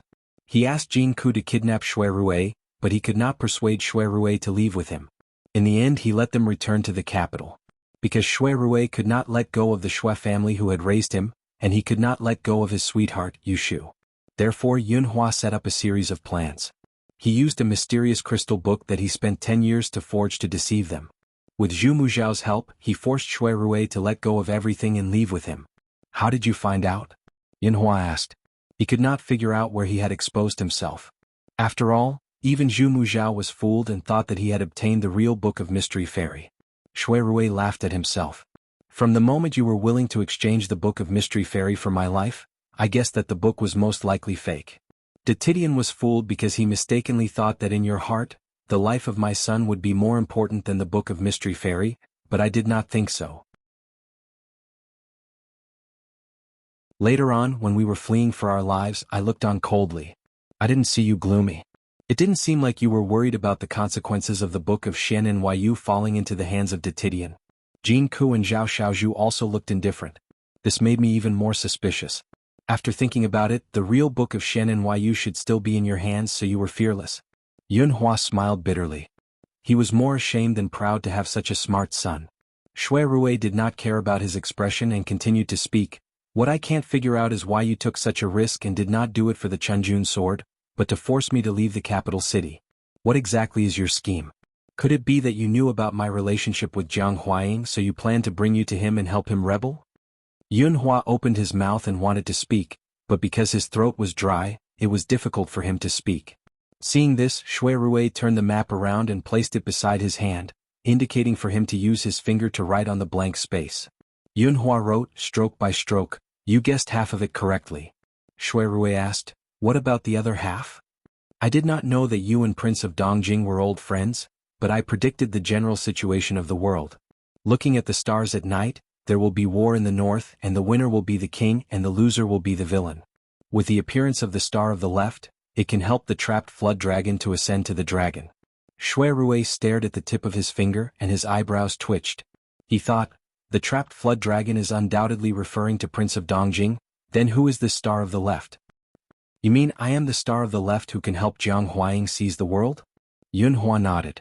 Just like Zhu Muzhao's art of great insight, he also had a unique skill in physiognomy, which was also cultivated to perfection. He once saw Jiang Huaying from afar, and he indeed had the features of the 9-5. Looking at Shui Rui's physiognomy again, it was not difficult to conclude that he was the person appointed by the king of the northeast. Shui Rui was shocked, but he became suspicious again. "Your goal is not to destroy the book of Mystery Fairy, but to overthrow the imperial court?" Yunhua only wrote 4 words, Different paths lead to the same destination. The reason why the Dan dynasty could continue for 300 years was because of the Book of Mystery Fairy. It was a set of destiny and everything was in the palm of its hand. On the surface, it was to promote the study of but in the dark, it was to manipulate the hearts of the people.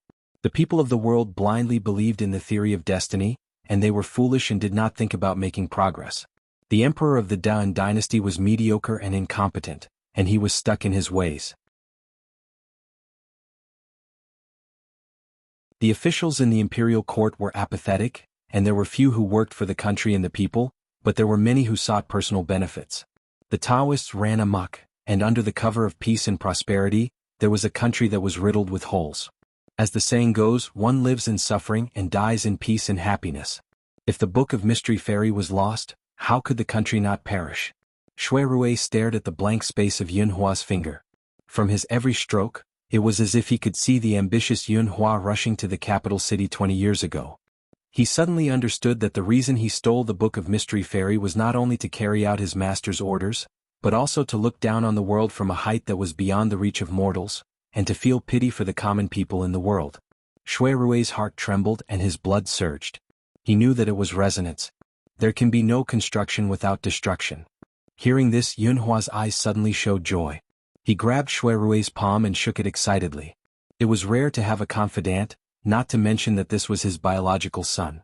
Looking at Yunhua like this, Shui Rui's great resentment disappeared. Perhaps it was the nature of a father and son. The more he understood Yunhua, the less he could hate him. The barrier between the two of them disappeared unconsciously. Yunhua's expression became much brighter and he wrote again, "Does Miss Yu know that the Book of Mystery Fairy is fake?" Shui Rui shook his head and said, "I didn't tell her." Yunhua carefully looked at his expression and asked, "Why didn't you tell her?" Shui Rui said with a cold face, "The great teacher is very sensitive. Didn't you also go through a lot of trouble to deceive him? Ashu's cultivation is still shallow. If she knows that the Book of Mystery Fairy is fake, it will inevitably be discovered by the great teacher. I'm afraid that he will vent his anger on her. It's better to let him have a few more days of sweet dreams so that the marriage between Jingchen and Ashu can be eased." Yunhua sighed at his good intentions, but at the same time he cared about his other son. Jingchen is your younger brother after all. You two brothers must not turn against each other because of a woman. Shui Rui's eyes flickered, but he didn't express his opinion. Yunhua knew that he and Jingchen didn't have much brotherly affection, so he couldn't force things. He sighed secretly and no longer tried to persuade him, lest he overreached himself and aroused his rebellious heart. After a deep conversation between the father and son, they determined their destination. Then, it was time to go their separate ways. When Yushu woke up, she saw Shui Rui sitting by her bed and looking at her quietly for a long time. She smiled at him, but her chest ached faintly. "Ashu, we are going to Ningdong City to seek refuge with King Dongjing. We will set off tomorrow morning. Let's separate here." As for why it wasn't the border town but the northeast, how could she not understand him because their minds were connected? I have two properties in the capital that don't belong to the Shui family. One is the Wangji Tower, and the other is the Nanlin lumber store in the west of the city. I'll leave them to you along with a group of loyal servants. Shui Rui took off the purple jade bat that never left his side and carefully warned her. This is a token. After you return to the capital, go to the Nanlin lumber store to find Gueda and explain the situation to him. He will do his best to help you. In addition, I've buried 50,000 taels of gold under the cellar of the Wangji Tower. It's my private property. Except for Lin Fu, no one else knows about it. You can take it as you wish. Yushu exclaimed, "Where did you get so much gold?" 50,000 taels of gold was equivalent to more than 500,000 taels of silver. Such a large sum of cash made people dizzy just by listening to it. When I was traveling outside, I happened to find a local corrupt official digging a gold mine in the Liaodong area. It was at that time that I met Jiang Huaying and saved him. After he escaped from danger, he led his troops to seize the mine. In order to thank me, he gave me the gold he obtained from the corrupt official's property. The Jiang family was a vassal king. The gold found in his fief naturally belonged to him. As long as it was reported to the imperial court and the annual tax and harvest were paid, it would be considered a clear path. Shui Rui put the purple jade bat in her palm and said seriously, "This is my betrothal gift. Since you've accepted it, you can't go back on your word." The jade was cold, but Yushu felt that her palm was hot. She sat up from the bed and stretched out her arms to hug his neck. Her eyes were red as she said, "You've given me everything, but I have nothing to give you." Shui Rui chuckled and pulled the quilt over her shoulders. He lowered his head and whispered in her ear, "You've given me the best." He was not only referring to the fallen red, but the fact that she had wholeheartedly given him her body, which was the most precious thing. Before dawn, Jin Ku had already set up the carriage. He checked the water pouch and dry food before letting Zhao Xiaozhu help Yunhua out. Shui Rui stood outside Yushu's room for a long time. Jin Ku couldn't stand it anymore. He walked behind him and patted his shoulder. He whispered, "Why don't we leave later? You should at least say goodbye to Miss You." Shui Rui took a deep breath and slowly exhaled. He cleared his heart of reluctance and turned around, "No need. Let's go." After Yunhua and the others left, Yushu stayed in the inn alone for 2 days. She waited until the snow melted and the sky cleared up. She hired a mule cart in town to send her to a nearby county town. She found an escort agency and rode on the carriage that carried the escort back to the capital. It had just passed the 15th Lantern Festival. Anling City was decorated with festive lanterns and streamers. The spirit of the new year had yet to fade. After entering the city, Yushu quietly left the escort team. She didn't return to the estate dejectedly. Instead, she first went to the Nanlin timber shop and met Shui Rui's confidant, Guida. When Guida saw the purple jade bat in her hand, he didn't say anything and invited her upstairs. He served her hot tea and hot water and called a young maidservant to help her freshen up and change into a clean set of clothes. After Yushu finished tidying up and rested for a while, she told Guida about Shui Rui's whereabouts. Brother Shui and his biological father left the capital. In order to avoid the imperial court's assassination order, they went to another place to take refuge. Before he left, he entrusted his business in the capital to me and asked me to find you to take care of it. Because Yushu had the purple jade bat in her hand, Guida didn't doubt her words. He only asked worriedly, "Then isn't my young master in danger now?" Hearing this, Yushu felt that this old servant was indeed loyal. She comforted him, "Don't worry. He went to a very safe place but he won't be back for a while." She paused and asked Guida, "In the days that we left the capital, were there any unusual movements in the capital?" She and Shui Rui had both disappeared for 7 or 8 days. Titian would definitely think of a way to cover up for them. Her family was easy to fool, but it couldn't be hidden from the Shui family.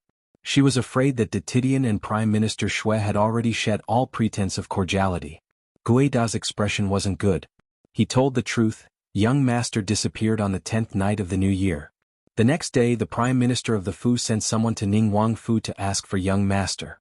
He said that someone saw Ningguang's bodyguards take young master away. Yushu frowned. Shui Lingnan was astute. How could he not know why Shui Rui disappeared? Just as Shui Rui expected, Shui Lingnan sensed that Shui Rui's identity was exposed. He didn't wait for Titian to make things difficult for him and made a preemptive move. Then what happened? Guida inquired clearly. Ningguang was still imprisoned by the Minister of Justice. The Wang Fu was in a mess and couldn't hand over the person. The Prime Minister went to the Celestial Commissioner to ask for him. Of course, Ningguang couldn't hand over the person. This gave Shui Lingnan an excuse to act up. He grabbed Ningguang and wanted to go with him to Huajin Garden to see the Emperor. At this time, Titian could only come forward to stop them. He announced that the Emperor was recuperating and wouldn't see foreign officials.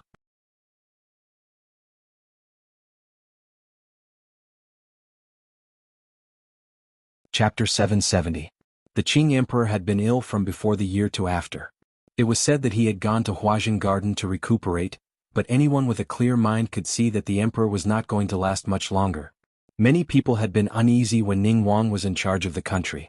They were afraid that Emperor Zhao Qing would suddenly die and Ningguang would naturally become the next emperor. Thus, when the great advisor announced that Ningguang would be in charge of the country, there were many objections. Who would have thought that Ningguang would be exposed as having something to do with the 10th princess's sudden death? He was charged with murdering his own brother. After a few days of glory, he stumbled and lost the throne that had been at his fingertips.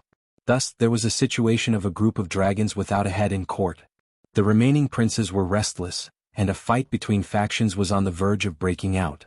At this critical juncture, it was revealed that the eldest son of the Shui family had been captured by the people of Ningguang Fu. Shui Lingnan went to the Directorate of Astronomy to ask for Ningguang but failed. He wanted to drag Ningguang to see the Emperor, but was stopped by the Grand Advisor who said, "The Emperor will not see foreign officials while he is recuperating." This time it was like poking a hornet's nest. The country could not go a day without a ruler. Since the Emperor did not care, then they should quickly appoint a crown prince. The calls for a neutral crown prince in court grew louder by the day. As the assistant ministers appointed by Emperor Zhao Qin before he left the capital, the Great Advisor, Prime Minister Yin and Duke Jing's manners were almost trampled to the point of breaking. The Great Advisor, who had veto power over the appointment of the crown prince, was in a terrible fix by people and could not put up with it. One afternoon, Zhu Muzhao had just persuaded a few old officials who had come with them to leave when he heard a servant report that a spy had seen Yu Shu return to the manor. Zhu Muzhao's brows relaxed. He smiled at Ren Qiming who was sitting below him. Fortunately, she didn't make a mistake. Otherwise it would be difficult for me. Ren Qiming rose to pour more tea for him. Since she's back, let's arrange the marriage as soon as possible. If we delay any longer, who knows what trouble it will cause. That's right. Zhu Muzhao turned and sent someone to invite Yu Shu over for a chat. When Yu Shu returned to the mansion on Baochang Street, she found out that the night before she disappeared, Madame Tiao sent someone to deliver a letter. Her family only thought that she went on a business trip. When she came back, Zhao Hui complained, "You are so tired as a female official. You can't have a peaceful new year." Yu Shu didn't explain. Zhao Hui felt sorry for her, so she didn't ask more. She prepared food and drinks for her and asked her to go back to her room to lie down. After 1556, He Fangji's clinic reopened. Yu Xiaoxiu followed him to learn how to fill prescriptions during the day. After a while, when he heard that Yu Shu was back, he couldn't sit still. He asked for leave from He Fangji and ran home. Yu Shu's room was on fire. She just came out of the bath. Wearing a thin cotton-padded jacket, she lay on the Luohan couch and thought about things with her eyes half closed. And Beikue stood quietly behind her and dried her hair. When Yu Xiaoxiu arrived outside, a maidservant who was guarding the door reported, "Miss, the young master is here." "Xiaoxiu, come in." Yu Shu changed her expression and smiled at Yu Xiaoxiu, who had just entered the door. She pointed to the chair next to her and asked him to sit down. Yu Xiaoxiu had been studying medicine these days and knew a little. Seeing that Yu Shu didn't look well, he knew that she didn't have a good rest in the past few days when she was away from home. She looked a little exhausted. "Sister, I think you are tired this time. Rest at home for a few days. Let Godfather write a prescription for you. I will make medicine for you." Yu Shu shook her head and said, "There is no need to drink medicine if I am not sick. My body is good. I will be fine after a few days of rest." Yu Xiaoxiu pursed his lips and said, "Don't try to coax me. Godfather said that because we are young, we need to pay special attention to taking care of our bodies. Otherwise, when we get older, we will have a body full of illnesses that can't be cured. Especially you women, you can't bear to be tired. If you don't listen to me now, you will regret it in the future." Yu Shu stretched out her hand and poked his forehead. "You have only learned medicine for a few days and you are already lecturing me. You know that I don't have the patience to drink medicine. Later on, eat a few good meals and make up for it." When Yu Xiaoxiu saw that she didn't listen to his advice, he dejectedly drooped his head. He thought that in the end it was because he was young and unreliable, and because he hadn't studied medicine yet, that Yu Shu didn't take his words seriously. He decided that one day he would become a godly doctor like his grandmaster and make his sister listen to him. The siblings chatted for a while, and someone came outside to report that it was the Celestial Commissioner. He said that the commissioner was looking for her. Yu Shu's face became gloomy. She knew why the commissioner was looking for her in such a hurry, but she couldn't disobey. Seeing this, Yu Xiaoxiu worriedly asked, "Sister, what happened?" Yu Shu shook her head and sat up. "I have to go out for a while. You guys eat dinner first, don't wait for me." After saying that, she asked Beikue to go into the room and take out Kim Bao from the bamboo cage. The little thing accompanied her to escape from death, but this time, it didn't show its magic at the critical moment. At least it didn't get lost on the way to escape. She gave it to Yu Xiaoxiu and sent him away. Then she combed her hair and changed her clothes. She sat in front of the dressing table and asked the maid to light the lamp. She put a thin layer of powder on her face, brushed a little rouge on her cheekbones, and put some lipstick on her lips to make her look better. Yu Xiaoxiu's words reminded her. Even he could see that she didn't have enough blood and qi, let alone the commissioner who was proficient in all kinds of disguise techniques.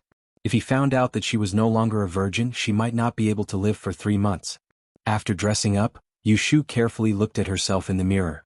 After confirming that there were no flaws in her face, she changed into the regular clothes of a female imperial official and went out with only Kuei Zi.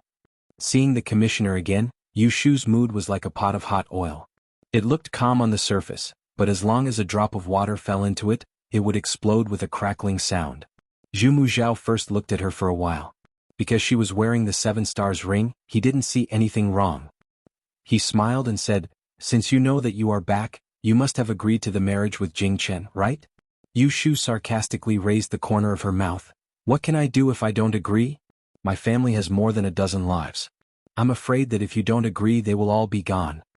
More than a decade ago, when he just became the commissioner of the Celestial Commissioner, he dared to kill Xue Zhao, who was the legitimate head of the Prime Minister's mansion, let alone her family.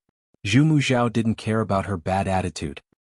He even comforted her, "As long as you know your place, I can guarantee that your family will enjoy endless wealth."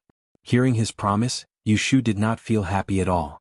She kept a straight face and said in a lukewarm tone, "I agree to marry Jing Chen, but the 3 letters and 6 rights must be accepted for good luck. Not a single one of them can be omitted.